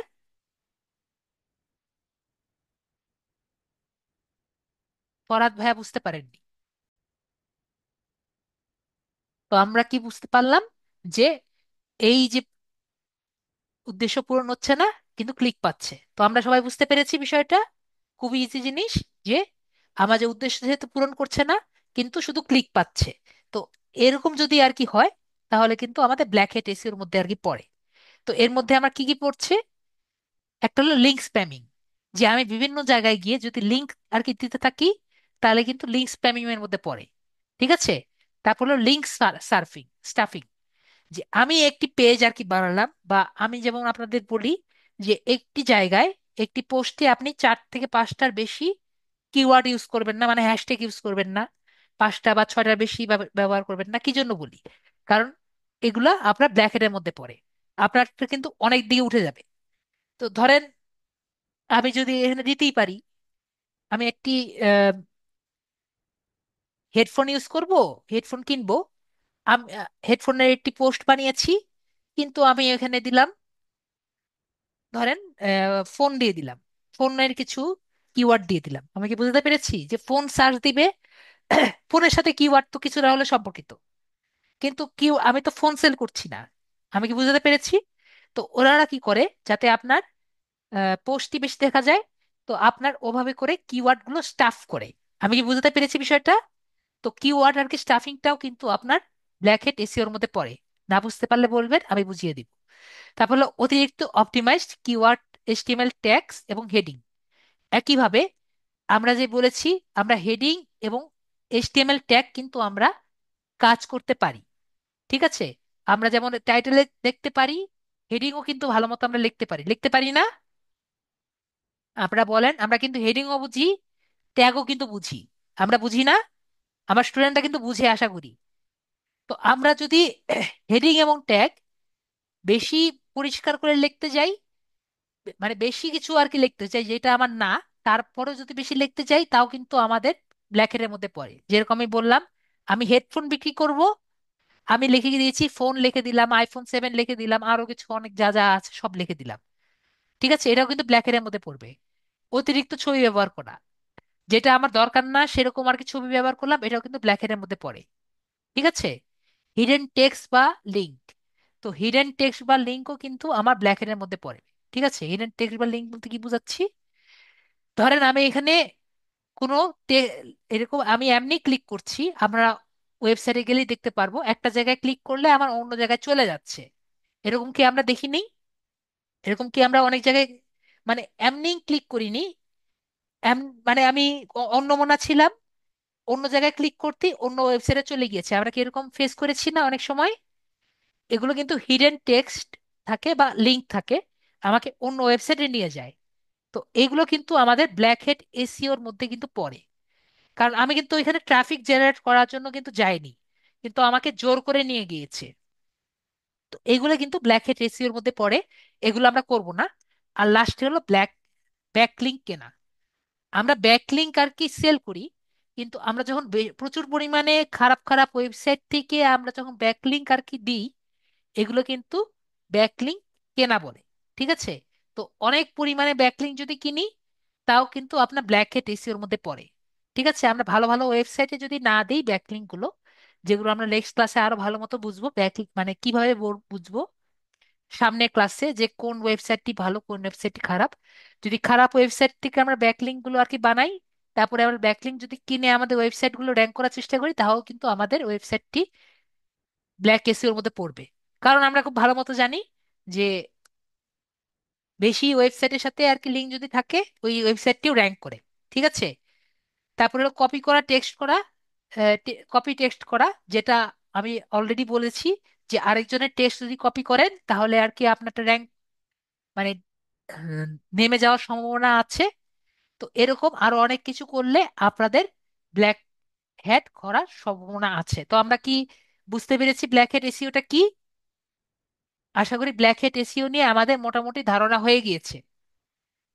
তো এই সমস্ত কার্যকলাপ কন্টেন্টে পরিণত করলে আমাদের বিজনেস ওনাররা এবং ইউজাররা সন্তুষ্ট করার জন্য কন্টেন্ট, আর কন্টেন্টের কথা তো চিন্তা করবে না। যখন ধরেন আপনাদের যে বিজনেস ওনাররা আছে, তারা কিন্তু চায় আমাদের ফার্স্ট পেজে আর কি আনার জন্য। ঠিক আছে, তারা তো র্যাঙ্কিং চায়, এবং তারা বলে তাড়াতাড়ি র্যাঙ্কিং করে দাও। তো আপনারা যদি এরকম যদি করেন, র্যাঙ্কিং কিন্তু হয়ে যাবে, কিন্তু 2 দিন পরে কিন্তু তাদের পেজ কিন্তু পাওয়া যাবে না। ঠিক আছে? তো ব্ল্যাক হেড এসইও এর বড় অসুবিধা হলো ইউজাররা আপনার ওয়েবসাইট ছেড়ে চলে যাবে যখন তারা বুঝতে পারবে যে আপনি ইনফরমেশন আর কি ভুল দিয়ে দিয়েছেন, আপনার কাছে আর কি চাইনি এরকম ওয়েবসাইট দিয়েছেন। তো এই টেকনিক্স গুলো ওয়েবসাইট এসইওর মধ্যে আর কি খরচ করবে, তারা আর কি এর থেকে বেশি রেজাল্ট আর কি পাবে। ঠিক আছে? হোয়াইট হ্যাট এসইও টাইম আর কি বেশি লাগে, কিন্তু আপনার ফলাফল বেশি দিবে। ঠিক আছে? কিন্তু ব্ল্যাক হ্যাট এসইও দ্রুত ফলাফল দিবে, কিন্তু আপনার স্থায়িত্ব কম হবে। আমরা তাহলে বুঝতে পেরেছি ব্ল্যাক হেড এসইও এবং হোয়াইট হেড এসইও এর মধ্যে পার্থক্য। তারপরে হলো গ্রে হেড এসইও। তো গ্রে হেড এসইও কি হতে পারে, আমরা কি একটু ধারণা করতে পেরেছি কি হতে পারে? কার কোনো ধারণা আছে? আপনাদের কাছে একটু জিজ্ঞেস করে আপনাদের মেসেজ দেখছি। গ্রেট এসিও কারো ধারণা আছে? হ্যাঁ, একজন বলেছে হোয়াইট হেড এবং ব্ল্যাক হেড। আর সবার? আপনাদের একটু জিজ্ঞেস করি, অনেকক্ষণ ধরে পড়ছি, অনেকের খারাপ লাগতে পারে। তো ব্ল্যাক হেড এবং গ্রে হেড দুইটার মিক্স, ঠিক আছে? তো এটাই হলো আমাদের গ্রে হেড, ঠিক আছে? তো গ্রে হেড হলো ইতিমধ্যে উল্লেখিত এসিওর দুটি মিশ্রণ।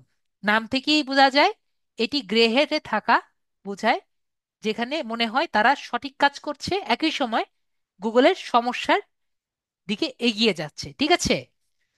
গুগল এটি কখনোই টেকনিক্স গুলো আপনাকে মানে পেজটিকে নিষিদ্ধ করতে পারবে না।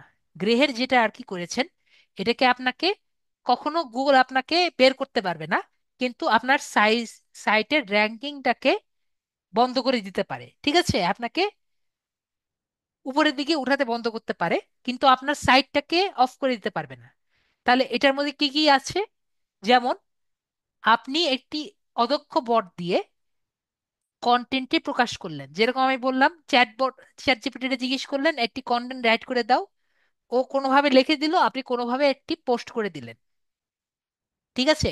তো এভাবে করে যদি করেন, এটা কিন্তু আপনাকে মানে, যেহেতু এআই, এআই তো কোনোদিন আপনাকে মানে নাও করতে পারবে না, হ্যাঁ করতে পারবে না, কিন্তু আমরা র্যাঙ্কিং এ সমস্যা করব, ঠিক আছে? এটা আমি আগেও বলেছি। তারপর মিথ্যা রিভিউর জন্য অর্থদান প্রদান। তো আপনি আপনার ফ্রেন্ডের ফ্রেন্ডকে বললেন যে আপনাকে আমি 1,000 টাকা দিচ্ছি, তুই একটা ভালো একটা রিভিউ লিখে দে। তো এটাকে কিন্তু আপনাকে গুগল না করতে পারবে না, কিন্তু আপনাকে এটাকে গ্রে হেটের মধ্যে পড়ে, ঠিক আছে? তারপরে লিঙ্ক বিনিময় করা। একইভাবে আপনার ফ্রেন্ডের ফ্রেন্ডকে বলে দিলেন যে তুই আমার লিঙ্কটা একটু শেয়ার করে দে। তো এইটা যে করলেন, এটা কি ভালো কাজ? অবশ্যই এটা ভালো কাজ না। আপনাকে আপনার যে ফ্রেন্ড, আপনার যে কাস্টমার আছে, সে আপনার যদি ভালো মনে করে আপনাকে তারা শেয়ার করবে। তো আপনি সেটা না করে আপনার ফ্রেন্ডদের বললেন যে যাতে লিঙ্ক বিনিময় করলেন, অথবা লিঙ্ক আপনি সেল করলেন, ঠিক আছে? তারপর হলো ক্লিক বেস শিরোনাম সহ আর্টিকেল প্রকাশ করা। তো বিষয়টা মনে করেন যে এরকম আর কি একটা ক্লিক বেট দিলেন। আমি মনে করেন ডিম পচে ভিডিও দিয়েছি, this video will change your life, এটা দিয়ে আমি একটি ভিডিও দিলাম, কিন্তু সে ক্লিক করে দেখলো ডিম পোচ। আমি আসলে খারাপ কিছু বলি নাই, কিন্তু সত্য সত্য কোথাও তো বলি নাই, ঠিক আছে? ডিম পোচ আপনার জীবন শেষ চেঞ্জ করে দিতেই পারে, ঠিক আছে? কিন্তু ক্লিক বেট দিলাম শিরোনাম। তো এরকম আর কি করা ঠিক না। আপনাকে তো অফ করে দিবে না, আপনি তো মিথ্যা কথা বলেন নাই, ঠিক আছে? তো এরকম আর কি ক্লিক বেট সহ আর্টিকেল প্রকাশ করা ঠিক না। তো কিছু বিজনেসের টেকনিক কি হোয়াইট হ্যাটের মতো প্রচেষ্টা এবং মনোযোগ দিয়ে ব্যবহার করে, এবং এটি বেশ ভালো কাজ করে। যেখানে গ্রে হ্যাট এসিও ভুল পথে যায়, তা কখনো পুরোপুরি আর কি নির্ভর করা ঠিক না। হোয়াইট হ্যাট এসিওটা একটু উপরের দিকে উঠে, কিন্তু আপনার সব সময় ভালো কাজ করে না। আমরা বুঝতে পেরেছি গ্রে হ্যাটটা কি। এখন অনেকেই আছে তারপরও ব্ল্যাক হেড এবং হোয়াইট হেডের মধ্যে পার্থক্য বুঝে না। আমি আর একটু ভালো মতো বুঝিয়ে দিই যে হোয়াইট হেড এবং ব্ল্যাক হেডের মধ্যে পার্থক্যটা কি হতে পারে। তো একটা হলো ডোরওয়ে পেজেস, ঠিক আছে? ডোরওয়ে পেজেস মানে হলো আপনার যেগুলো পেজের মধ্যে অনেক বেশি কিওয়ার্ড থাকে, ঠিক আছে? অনেক কিওয়ার্ড দিয়ে ভরা যদি পেজ থাকে, ওগুলো হলো ডোরওয়ে পেজেস, ঠিক আছে? তো এইগুলো পেজেস গুলো বানানো হয় যে আপনার সার্চ ইঞ্জিন যেগুলো আছে, সার্চ ইঞ্জিনের মধ্যে এই পেজগুলো আপনার যাতে সার্চ ইঞ্জিনকে মানে মানে বুঝতে ভুল করে, সার্চ ইঞ্জিন যাতে মনে করে যে এখানে, মনে করেন আমি যেরকম বললাম যে হেডফোন আর কি সে খুঁজতে গিয়েছে, সে এখানে ফোন দিয়ে বা যাচ্ছে তাই সাবান টাবান দিয়ে যা পারে, যাতে সে কোনোভাবে এই পেজে যাতে আসে, এজন্য কিওয়ার্ড দিয়ে ভরে দেয়। তাহলে এগুলো কি ডোরওয়ে পেজেস। তাহলে এদিকে হোয়াইট হ্যাট কি করবে? কোয়ালিটি কন্টেন্ট করবে, একটি সুন্দর মানে একটি পেজ করবে যেখানে শুধুমাত্র হেডফোনের কোয়ালিটি নিয়ে আলোচনা করবে, ঠিক আছে? হিডেন টেক্স, হিডেন টেক্স বলতে কি বোঝাচ্ছি? যে সেখানে শুধুমাত্র মানে খারাপ খারাপ কথা লেখা থাকবে, বা এমন কথা লেখা থাকবে যেটা আপনার দরকার নেই। যেরকম বললাম যে আপনি, আমি একটু আগে বললাম এসিও কি করবে, এসিও কিন্তু সবকিছু পড়ে, ঠিক আছে? এসিও কিন্তু সবকিছু পড়ে। আপনার যেমন কন্টেন্টে A to Z কিন্তু পড়ে। আমরা কি এই জিনিসটা বুঝি না? আপনার কন্টেন্টটা কিন্তু শুধুমাত্র পড়ে তারপরে লেখে। তাহলে যদি আপনি ফোনও লেখেন, ফোনের ডিটেলসটাও যদি লেখেন, সে কিন্তু পড়বে। এখন ধরেন আপনি যদি হেডফোনের জায়গায় ফোনের ডিটেলস যদি লেখেন, তাহলে কি সে বিষয়টা পড়বে না? অবশ্যই পড়বে। তাহলে সেই জায়গাটা যদি আমি হিডেন করে দেই, তাহলে কি সেই জিনিসটা কিছু পড়বে নাই? পড়বে না। মনে করেন আপনি এখানে এই কালারে আপনি একটি জিনিস লিখলেন, আর সেই কালারে আপনি কালার করে দিলেন, কিন্তু আপনি কথাটা তো লিখছেন। যখন আপনার বটটা আর কি আসবে, সে কিন্তু এই টেক্সট গুলাও পড়বে। ঠিক আছে, আপনার ইউজার না পড়ুক, বটটা কিন্তু পড়বে। এখন মনে করেন আপনি আইফোন দিয়ে সার্চ দিলেন, আর আপনার ওয়েবসাইটে আইফোন দিয়ে আপনার আইফোন আসলো, কিন্তু সে তো আইফোন খুঁজতে আসছিল না। আমার কথা কি বুঝতে পেরেছেন? যদি না বুঝতে পারেন বলেন, আমি আবার বুঝিয়ে দিব। তো এভাবে করে হিডেন টেক্সট দিয়ে আর কি অনেকে ডিসিভ করে। ঠিক আছে, মানে প্রতারণা করে, যে আপনি এসেছেন এক জায়গায়, কিন্তু সে আসছিল আরেক জায়গায়। ঠিক আছে, আসছিল হলো আইফোন খুঁজতে, কিন্তু এসেছে কোথায়? হেডফোনের পেজে। তো এরকম হিডেন টেক্সট দিয়ে তারা একটি পেজ বানিয়ে দেয়, যেখানে আর কি যেটা আর কি দরকার নাই সেটা আর কি এসেছে। বট মানে হলো বট মানে হলো আপনার রোবট। ঠিক আছে, বট মানে বোঝাচ্ছে আমি রোবট। যেমন আহ, আ- এই আর্টিফিশিয়াল ইন্টেলিজেন্স একটি বট, রোবট। ঠিক আছে, যেটা আপনার গুগল আর কি দিয়ে রাখে, যেটা আপনার সবকিছু আর কি কাজ টাজ করে তার। ঠিক আছে, আব্দুল কুদ্দুস। যেমন মনে করেন যে গুগল ক্রোমের আছে, গুগল তো একটা অ্যালগোরিদমে চলে, তাই না? অ্যালগোরিদম বলতে আমি এখন কি বুঝাবো আপনাকে? সেট অফ রুলস বললে তো বুঝবেন না। প্রোগ্রামগুলো ধাপ ধাপে করে, এটা বললেও তো বুঝবেন না অ্যালগোরিদম। অ্যালগোরিদম বলতে তো বুঝবেন না, এখন আমি আপনাকে কিভাবে বুঝাই? না, ফ্লো চার্টও বুঝবেন না। তো মনে করেন এই গুগল, আমাদের যে গুগল আছে, ঠিক আছে, গুগল তো কিছু না কিছু একটা দিয়ে রেখেছে যাতে আপনার সবকিছু আর কি পরিচালনা করে। ঠিক আছে, তো এটা হলো বট। এতটুকু বুঝেন? ঠিক আছে, বটকে কাজ দিয়েছে যে যাতে ও সবকিছু কাজ করে দেয়। এটা একটা অদৃশ্য একটা মানে প্রোগ্রাম। ঠিক আছে, প্রোগ্রাম কাকে বলে? প্রোগ্রামের মানে বুঝি না আমি। আর ভাবছিলাম স্পাইডারের স্পাইডারের মাথায় এত বুদ্ধি কেমনে আসে। না, স্পাইডারের মাথায় হলো ওকে ওভাবে করে বানিয়েছে। স্পাইডার হলো, ও তখন ক্লাস হবে। ঠিক আছে, আমরা ক্লাসটা শেষ করি তাড়াতাড়ি।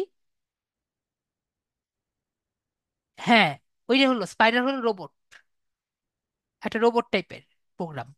ঠিক আছে, আমরা তাড়াতাড়ি ক্লাস শেষ করি, আপনাদের কোশ্চেন গুলো অনেক অনেক বেশি থাকে। যাক, হিডেন কোশ্চেন আমরা টেক্সট বুঝলাম, কিওয়ার্ড স্টাফিং বুঝলাম, ইনবাউন্ড টেক্সট বুঝলাম, লিঙ্ক বেটিং বুঝলাম, স্নিকি রিডাইরেক্ট। স্নিকি রিডাইরেক্ট হলো দ্রুত আর কি অন্য জায়গায় চলে যাওয়া, হলো স্নিকি রিডাইরেক্ট।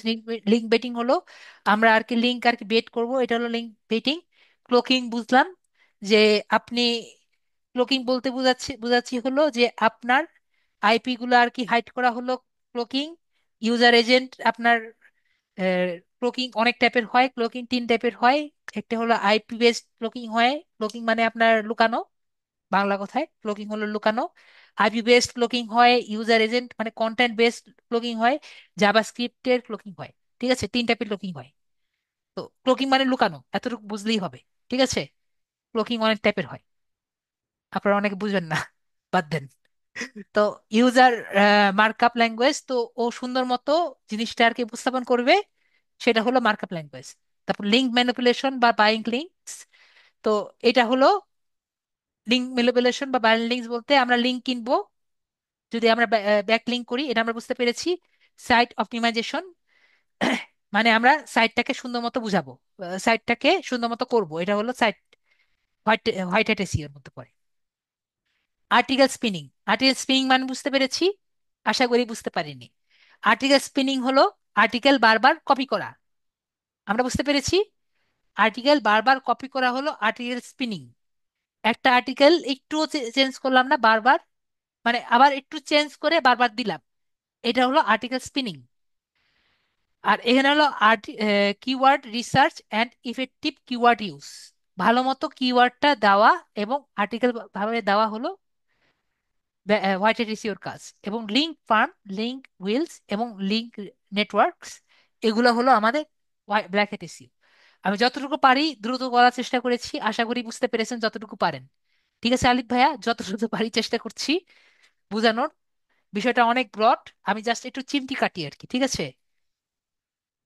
তারপরে হলো negative hat SEO. Negative hat SEO হলো আপনার, এটি ক্ষতিকর প্রক্রিয়া। নেগেটিভ এসিও সম্পর্কে আমাদের কিছু আর কি বলি আর কি। এটা আর কি আপনার হোয়াইট হ্যাট, ব্ল্যাক হ্যাট এবং গ্রে হ্যাট, মানে একরকম ব্ল্যাক হ্যাট, ঠিক আছে? নেগেটিভ হ্যাটটা হলো একরকম ব্ল্যাক হ্যাট। তো এটি একটি ক্ষতিকর প্রক্রিয়া যেন কম্পিটিটররা অন্যান্য ওয়েবসাইটের র্যাঙ্কিং নষ্ট করার জন্য ইনলিগাল ওয়েতে ব্যবহার করে। ঠিক আছে, আমি আগে একটু বুঝিয়ে দিই তাহলে আপনারা বিষয়টা বুঝতে ইজি হবে। আপনার মনে করেন দারাজ এবং ওয়ালটন, ঠিক আছে? এই পুরাটা বোঝার আগে আপনাকে এক কথা বুঝিয়ে দিই। দারাজ ওয়ালটনকে দেখতে পারে না। দারাজ আমাকে বলল ওয়ালটনকে নামায় দাও, আমি ওয়ালটনের উপরে ব্ল্যাক হেড ইউজ করলাম। আমি কি বুঝতে পেরেছি? ব্ল্যাক হেড এসিও দিয়ে ওকে উপরে উঠানোর চেষ্টা করলাম। গুগল দেখলো হঠাৎ করে ওয়ালটন উপরের দিকে যাচ্ছে, ওরে নামাই দিল। আমি কি বুঝতে পেরেছি ব্ল্যাক হেডটা, নেগেটিভ হেডটা কি? যদি বুঝতে না পারেন তাহলে বলেন। এটা হলো নেগেটিভ হেড। এটা আপনাদের এর থেকে ভালো মতো বোঝানোর উপায় নেই। তারপর আমরা ডিটেলসে বুঝি। বুঝতে পেরেছেন? জুমা আক্তার বুঝতে পেরেছে, আর সবাই? হাবিবা আপুও বুঝতে পেরেছে। আমার একটু স্লো স্টুডেন্টরা যারা আছেন, ওকে, তাহলে সবাই বুঝতে পেরেছে। তো নেগেটিভ হ্যাট এসইও এটি ক্ষতিকর প্রক্রিয়া যেখানে ওয়েবসাইটের র্যাঙ্কিং নষ্ট করার জন্য ইনলিগাল বা ইথিক্যাল, আনইথিক্যাল টেকনিক ব্যবহার করে আপনার সাইটের উপর সরাসরি আক্রমণ করে, যার ফলে গুগলের সার্চ ইঞ্জিনের চোখে আপনার সাইটের ক্রেডিবিলিটি কমে যায় বা র্যাঙ্কিং কমে যায়। নেগেটিভ এসইওর মধ্যে কৌশলগুলো কি কি? সেটা হলো লিঙ্ক স্প্যাম ব্যাকলিঙ্ক করা, ঠিক আছে? স্প্যাম ব্যাকলিঙ্ক করে দেখেছি, ব্ল্যাক হেটে দেখেছি, ঠিক আছে? কম্পিটিটরস এর ওয়েবসাইটের মধ্যে নিম্নমানের এবং অবাঞ্ছিত ওয়েবসাইটে বিপুল পরিমাণে ব্যাকলিঙ্ক তৈরি করবেন। এতে আপনার গুগলকে ইঙ্গিত করে দিবে যে ওয়েবসাইটটি স্প্যামি বা লো কোয়ালিটি, ঠিক আছে? খুবই ইজি জিনিস। তারপরে কন্টেন্ট স্ক্র্যাপিং, ঠিক আছে? তো আপনি আপনার কম্পিউটারের ওয়েবসাইটের কন্টেন্ট গুলো কপি করে বিভিন্ন ওয়েবসাইটে পোস্ট করে দিবেন। তাহলে কন্টেন্টের যে লেগিটিমেসি এর প্রশ্নবৃদ্ধি করে দিবে, যে গুগল মনে করবে যে এই যে ওয়েবসাইটটি আছে, ওই ওয়েবসাইটটি অন্য জায়গা থেকে কপি করে পোস্ট করেছে, তাহলে সে ওয়েবসাইটটিকে র্যাঙ্ক ডাউন করে দিবে। তারপর হলো হ্যাকিং অ্যাটাক। কিছু ক্ষেত্রে হ্যাকারসরা সাইটকে প্রবেশ করে আর কি ক্ষতিকারক কোড ইনজেক্ট করে, অনেক টাইপের আছে। তো এইগুলো আর কি আপনার সাইটকে ট্রাস্টওয়ার্দি হিসাবে উপস্থাপন করতে পারে, ঠিক আছে? তো এক্সএসএস অ্যাটাক আছে, ঠিক আছে? ক্রস সাইট অ্যাটাক আছে, অনেক টাইপের অ্যাটাক আছে, এগুলো নিয়ে না ডিসকাস করি, যারা জানেন তারা জানেন। তো এরকম টাইপের অ্যাটাক যদি করি তাহলে আর কি আমাদের সাইটটা ডাউন হয়ে যাওয়ার সম্ভাবনা, ডাউন করা যায়, ইজিলি ডাউন করা যায়। তো এরকম যদি ডাউন করি তাহলে কিন্তু আমাদের নেগেটিভ হ্যাট এসইও হয়ে যায়, মানে ব্ল্যাক হ্যাট করতে পারি আর কি। তারপর হলো মিথ্যা রিভিউ বা র্যাঙ্কিং প্রদান করা, ঠিক আছে? তো আমরা যেরকম ব্ল্যাক হ্যাট করতে পারি, আমার ফ্রেন্ডকে বললাম, ওনাকে গিয়ে বলবেন যে ওনার আহ, উম, ইয়েটা খারাপ বলে দিবেন, বাস, আপনার কাজ হয়ে যাবে, ঠিক আছে? কম্পিউটারের বিজনেস সম্পর্কে একটি খারাপ রেটিং দিয়ে দিলেও আপনার তার অনলাইনে ক্রেডিবিলিটি এবং র্যাঙ্কিংকে নামিয়ে দিবে। এবং তাহলে মানে কি, নেগেটিভ এটি খুবই বিপজ্জনক এবং অশুভ প্রক্রিয়া যা বিজনেসের সুনামের নষ্ট করতে পারে, এবং তার বিরুদ্ধে আর কি সুরক্ষা হিসাবে নিয়মিত আপনার সাইটের ব্যাকলিংক, কন্টেন্ট এবং সিকিউরিটি মনিটর করা গুরুত্বপূর্ণ। দ্রুত বুঝিয়ে দিলাম, সবাই দ্রুত বুঝতে পেরেছি, ঠিক আছে? নেগেটিভ কি, আশা করি ক্লিয়ার। তো পরবর্তীগুলো আমি দ্রুত বুঝিয়ে দিই। অন পেজ এসিও, এক কথায় বুঝিয়ে দিই, পেজের মধ্যে যেটা এসিও সেটা অন পেজ এসিও। সবাই ক্লিয়ার? আশা করি ক্লিয়ার। অন পেজ এসিও এতদিন ধরে আমরা করেছি না? আমরা করেছি নেই করিনি? একটু বলেন ইয়েস নাকি নো। এতদিন ধরে কিন্তু আমরা অন পেজ এসিও করেছি। ফেসবুকের আমরা পোস্ট করেছি, এটা কি অন পেজ এসিও নাকি অফ পেজ এসিও? ঠিক আছে।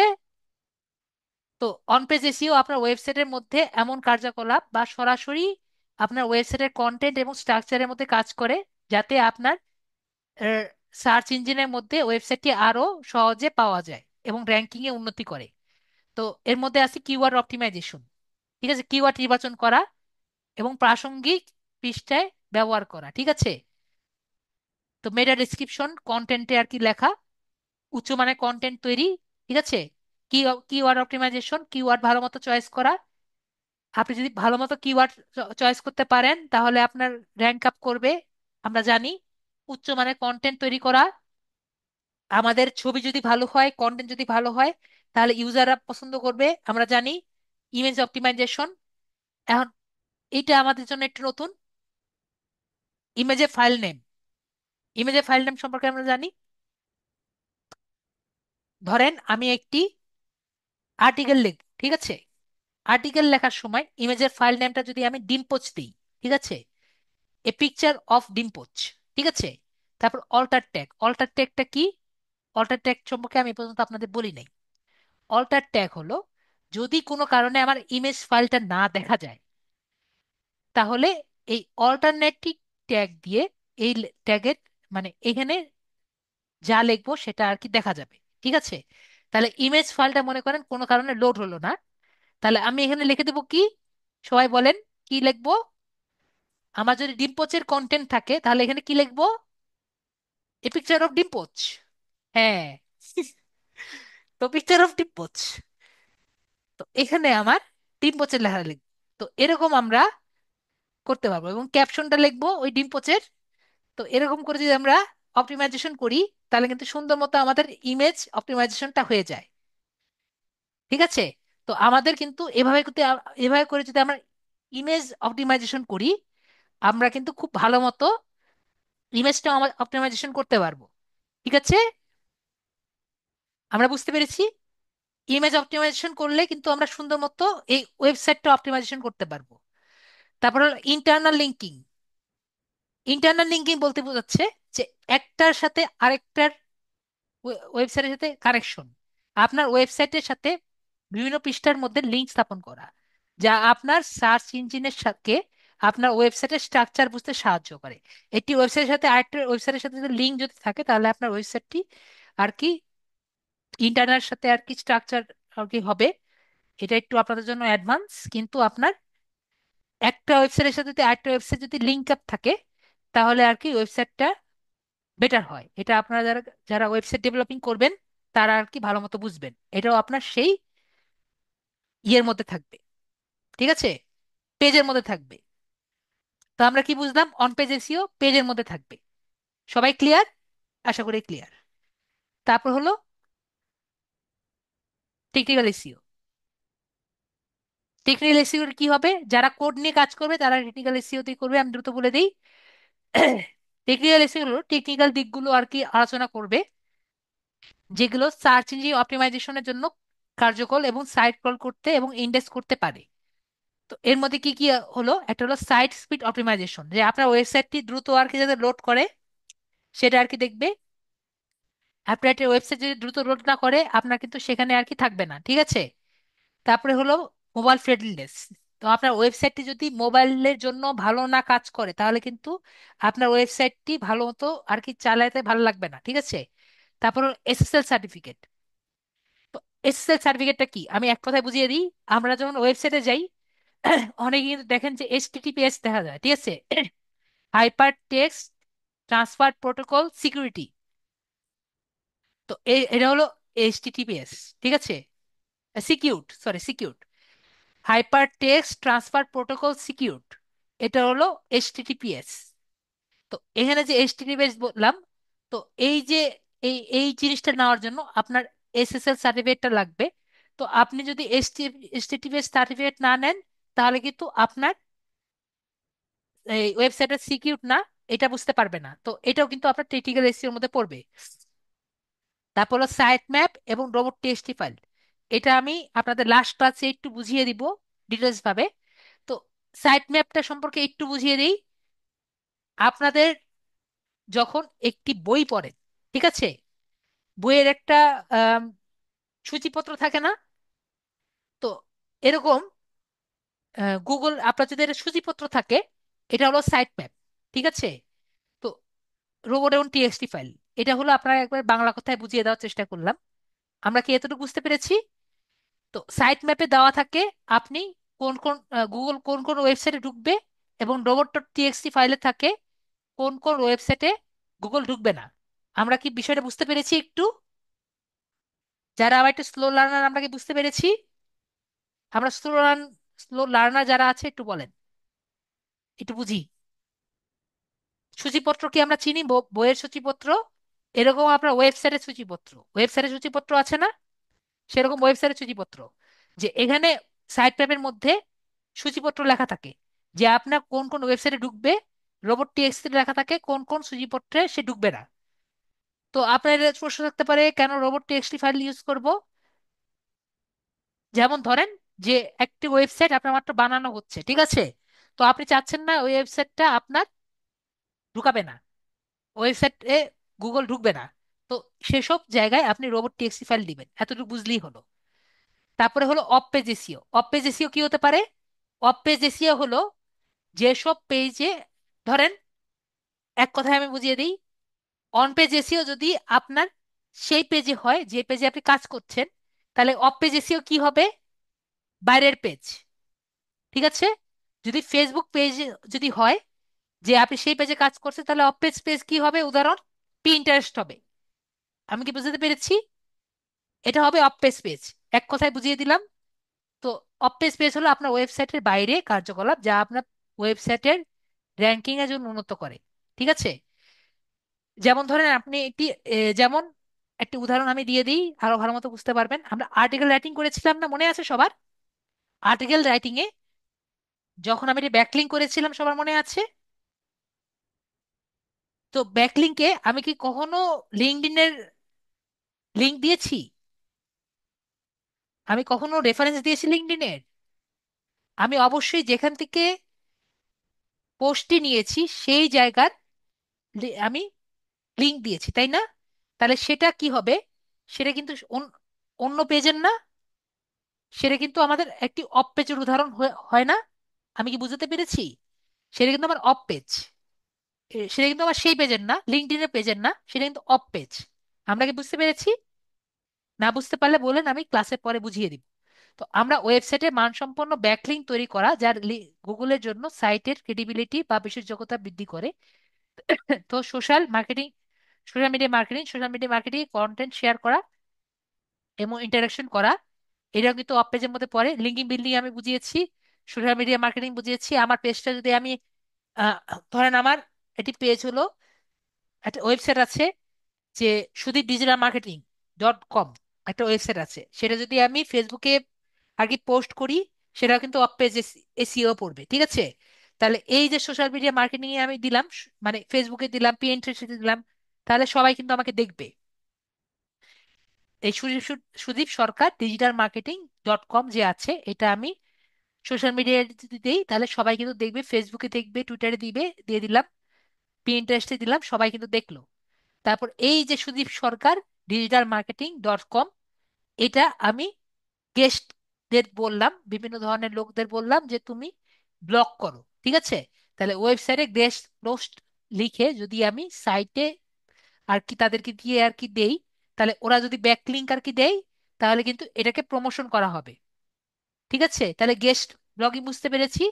অন্যান্য ওয়েবসাইটে গেস্ট পোস্ট যদি দেই, ওনাদের ওয়েবসাইটে মনে করেন আমরা বিবিসিতে গিয়ে, আমি বিবিসিতে গিয়ে বললাম যে আপনি আমার এই সুদীপ সরকার ডিজিটাল মার্কেটিং .com দিয়ে একটা পোস্ট দেখেন, তাহলে এই যে গেস্ট ব্লগিং আমি দিলাম, তাহলে কি আমার এটি অফ পেজ এসইও হলো না?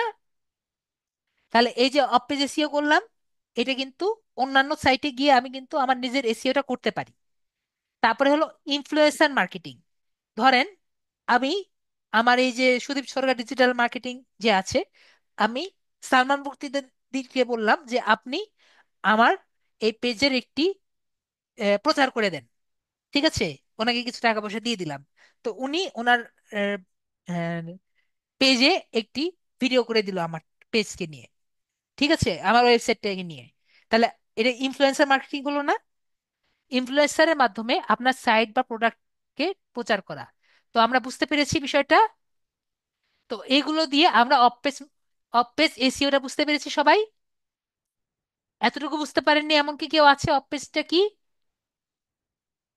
এমন কেউ কি আছে যে অফ পেজ বুঝতে পারেনি? এমন কি কেউ কি আছে? তাহলে বলেন,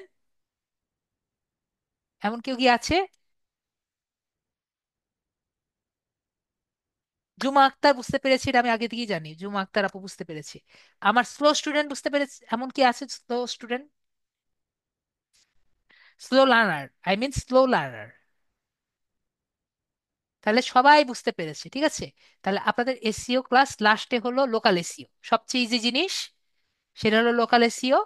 যে আপনি একটি জায়গার মধ্যে যদি থাকে, সেটা হলো লোকাল এসিও। ঠিক আছে, লোকাল এসিও আমার একটা প্রক্রিয়া যা আপনার বিজনেস এবং লোকাল কে আর কি ধরে আর কি করে, এটা জিওগ্রাফি এরিয়াতে ইয়ে করে। একটা সোজা সোজা সাপটা উদাহরণ যদি দেই, ইয়ারফোন প্রাইস ইন বাংলাদেশ, ঠিক আছে, এটা হলো আপনার লোকাল এসিওর মধ্যে পড়ে। ঠিক আছে, বা আপনি একটি দোকান করেছেন আপনার জায়গার মধ্যে আর কি যদি করা থাকে, সেটা হলো আপনার লোকাল এসিওর মধ্যে পড়ে। তো গুগল মাই বিজনেস অপটিমাইজেশন, এটা আর কি একটি উদাহরণ। আমরা যে বিজনেস অ্যাকাউন্ট করেছি না, এটা কিন্তু লোকাল এসিওর মধ্যে পড়ে। আপনার একটি জায়গা নিয়েছিল না? তো গুগল মাই বিজনেস এর কে প্রোফাইলের মধ্যে একটি কমপ্লিট এবং অ্যাকুরেট ইনফরমেশন দিয়ে পূরণ করা, যাতে আপনার বিজনেসকে রেজাল্ট করে। তারপর লোকাল কিওয়ার্ড ব্যবহার করা, যেমন বলেছি যে আপনি এটি কিওয়ার্ড বানাচ্ছেন আপনার নিজের জায়গা দিয়ে, তাহলে কিন্তু আপনার ওয়েবসাইটকে কিওয়ার্ড দিয়ে অন্তর্ভুক্ত করা, যেটা লোকাল কিওয়ার্ড দিয়ে সাইট র্যাঙ্কিং করা হয়।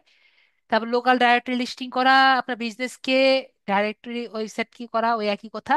লিস্টিং করা, ডাইরেক্টরি লিস্টিং দিয়ে আমি বুঝিয়েছি।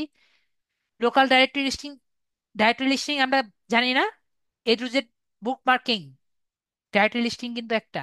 ঠিক আছে, তো এরকম ডাইরেক্টরি লিস্টিং করা কিন্তু বিভিন্ন জায়গায় ডাইরেক্টরি লিস্টিং করাও কিন্তু এসিও এর কাজ। ঠিক আছে, তারপর রিভিউ এবং রেটিং সংগ্রহ, আপনার যে কেমন আছে কাস্টমার পজিটিভ রেটিং করাও কিন্তু একটি লোকাল এসিওর কাজ। তো লোকাল এসিও আমরা বুঝতে পেরেছি, এগুলো সব সব থেকে ইজি হলো লোকাল এসিও আমার জিওগ্রাফিক এরিয়া দিয়ে। তো আমাদের এসিওটা সম্পূর্ণ কিন্তু আমরা বুঝতে পেরেছি। এরপরে যদি আপনাদের কোনো কোশ্চেন থাকে, ও চারজনের অলরেডি আছে, তো আপনাদের কোশ্চেনগুলো নেই। Sir sorry sir. জি দিলশা পাপু বলেন। হ্যাঁ আসলে স্যার ওই ফেসবুক পেজের ব্যাপারে আমার একটু কথা ছিল। আমি ফেসবুক পেজ খুলতে চাইছি, কিন্তু আমারটাও মানে ওপেন হচ্ছে না ওখানে, মানে ঢুকলে মানে সমস্যা কি জানি আসতেছে, সেটা বুঝতে পারতেছি না। আপনি একটু দেখবেন স্যার? ফেসবুক পেজের কি হয়েছে বুঝিনি। মানে ফেসবুক পেজ খোলার কথা বলছিলেন না স্যার, আমার তো এমনি পেজ হ্যাঁ, আছে। হ্যাঁ, ঠিক আছে, আপনি স্ক্রিন শেয়ার করেন।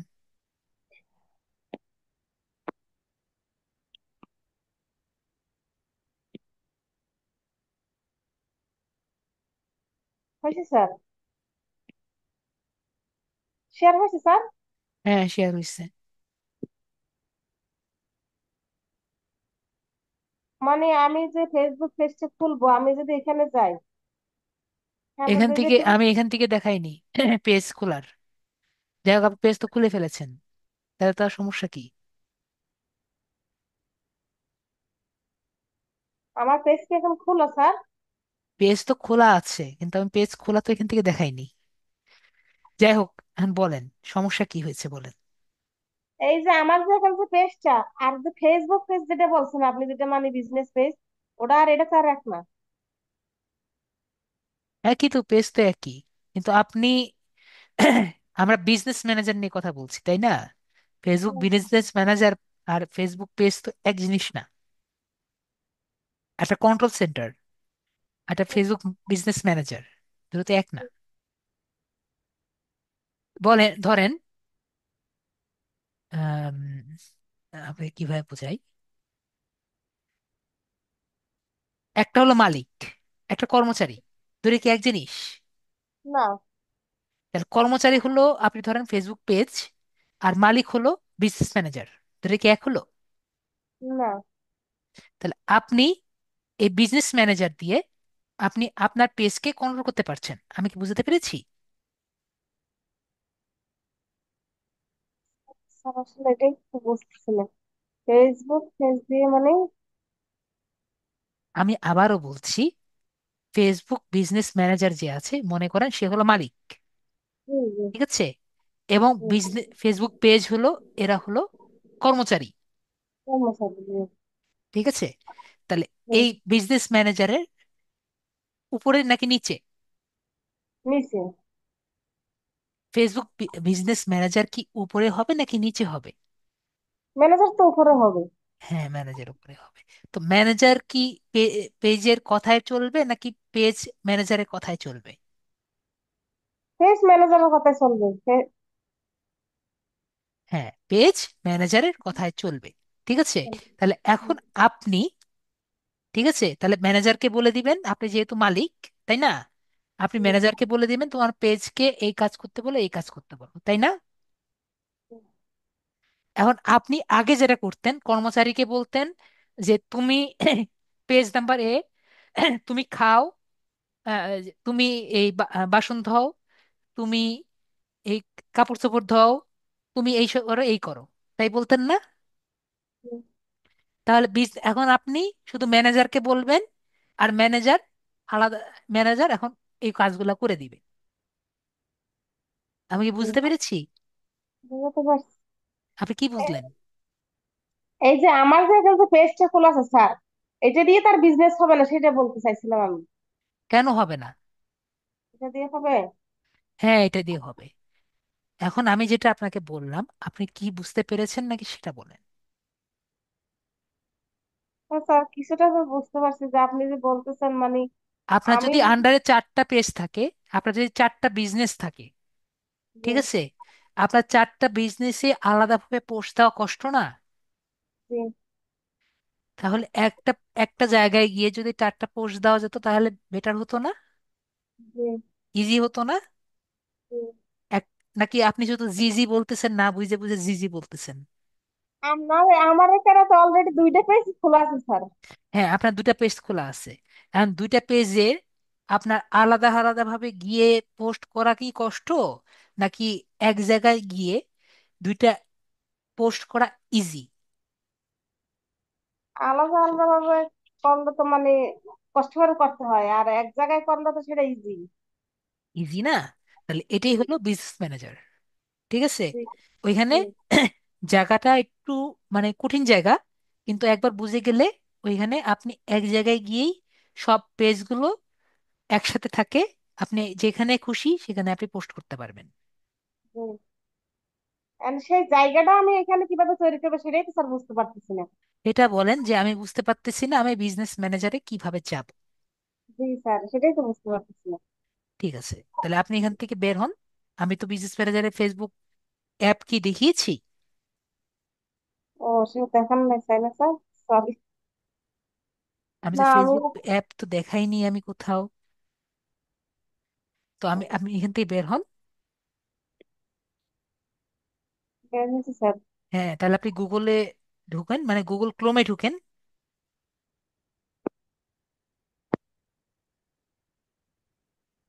এনে ফেসবুক কি লগ ইন আছে? ফেসবুক, ফেসবুক তো দেখতে পাচ্ছি sir. Facebook log in Facebook সেটা? লগ ইন আছে, ফেসবুকে ঢুকে দেখেন। ফেসবুক লগ ইন ফেসবুক, দেখতে আপনি গুগলে facebook.com লিখে সার্চ দেন।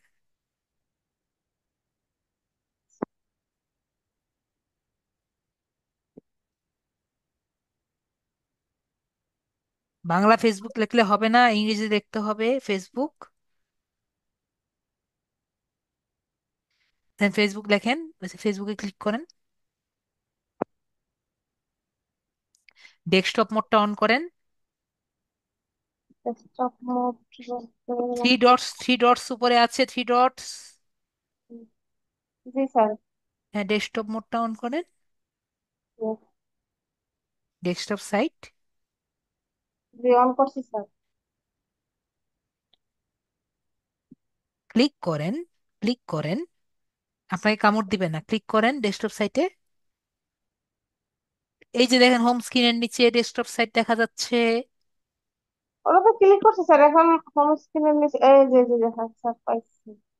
ওকে, ঠিক আছে, এখন তাহলে ফেসবুকের লগ ইনের মধ্যে ক্লিক করেন।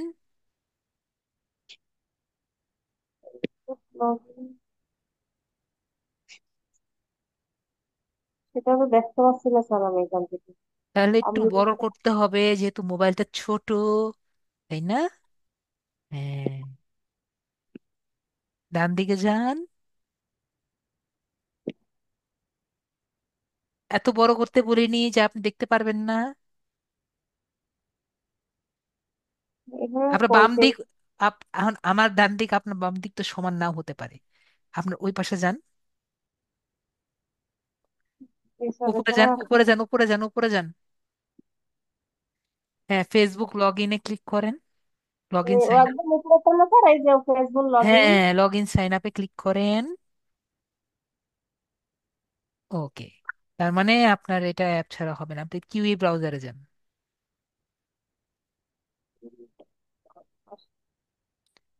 এখান থেকে বের হন, বের হন, কিউইতে যান।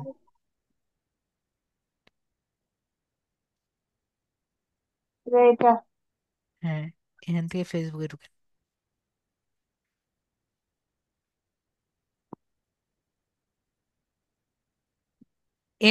এম ডটটা বাদ দেন, উপরে এম ডট আছে না? একটা কাজ করেন, থ্রি ডটে ক্লিক করেন, তিন ডট থেকে ডেস্কটপ মোডে, ডেস্কটপ সাইডে চলে যান।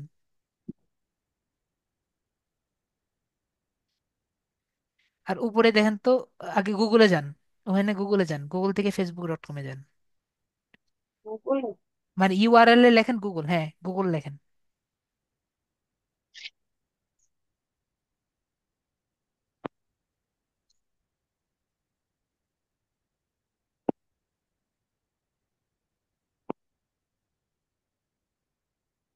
ডেস্কটপ মোড অন করেন।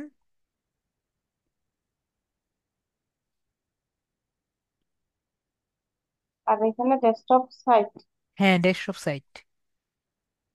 এখন ওইখানে ফেসবুক লেখেন গুগলের জায়গায়, নিচে নিচে, জি এখানে না, জি এর কাছে।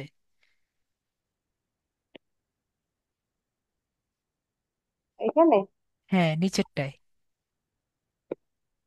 জি এর পাশে বড় করেন, বড় করেন, বড় করেন, বড় করেন, বড় করেন, উপরে যান, উপরে যান।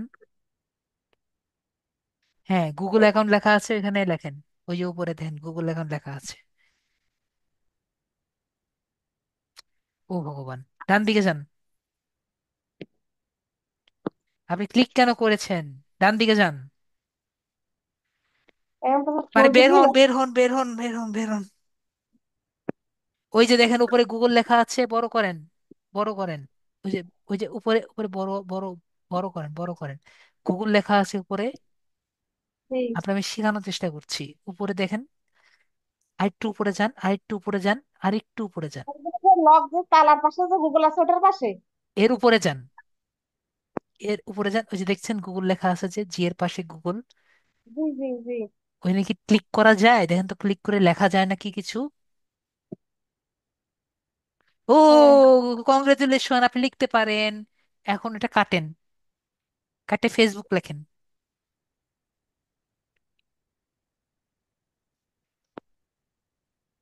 ওটা তো পুরাটা কাটতেছে না কেন স্যার? এল আর ই থেকে গেছে, ওটা যাবে না আপনি স্যার? টেক্সটটা সামনে না আনেন, আপনার হাত দিয়ে সামনে আনেন, আপনার আঙ্গুলটা দিয়ে সামনে নিয়ে আসেন। আসতেছে না কিছু। আপনার আঙ্গুল দিয়ে টাচ করেন, আপনার আঙ্গুল কেটে যাবে না।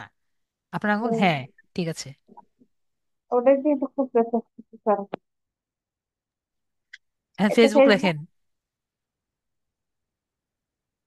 হ্যাঁ, এখন এই যে লগ ইন অর সাইন আপে ক্লিক করেন। Log in sign up, Facebook log in sign up. হ্যাঁ, Facebook log in sign up.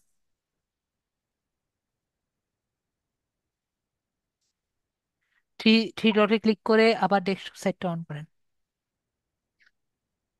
হ্যাঁ, অন আছে, অন আছে, ঠিক আছে, অন আছে, ঠিক আছে, অন আছে। অন্য জায়গায় ক্লিক করেন। অন্য জায়গায় বলতে স্যার, অন্য কেটে জায়গায়, অন্য জায়গায়, অন্য জায়গায় ক্লিক করেন। আপনি এখন ইমেলটা দিবেন তো অন্য জায়গায় ক্লিক করেন, অন্য জায়গায় ক্লিক করেন, অন্য জায়গায়, অন্য জায়গায়। এখানে কিচ্ছু ক্লিক করা লাগবে না, এখানে কিচ্ছু ক্লিক করা লাগবে না। এখানে এখন শুধুমাত্র ইমেলটা লিখবেন, পাসওয়ার্ড লিখবেন। এখানে হ্যাঁ, ইমেলটা লিখবেন, পাসওয়ার্ড লিখবেন।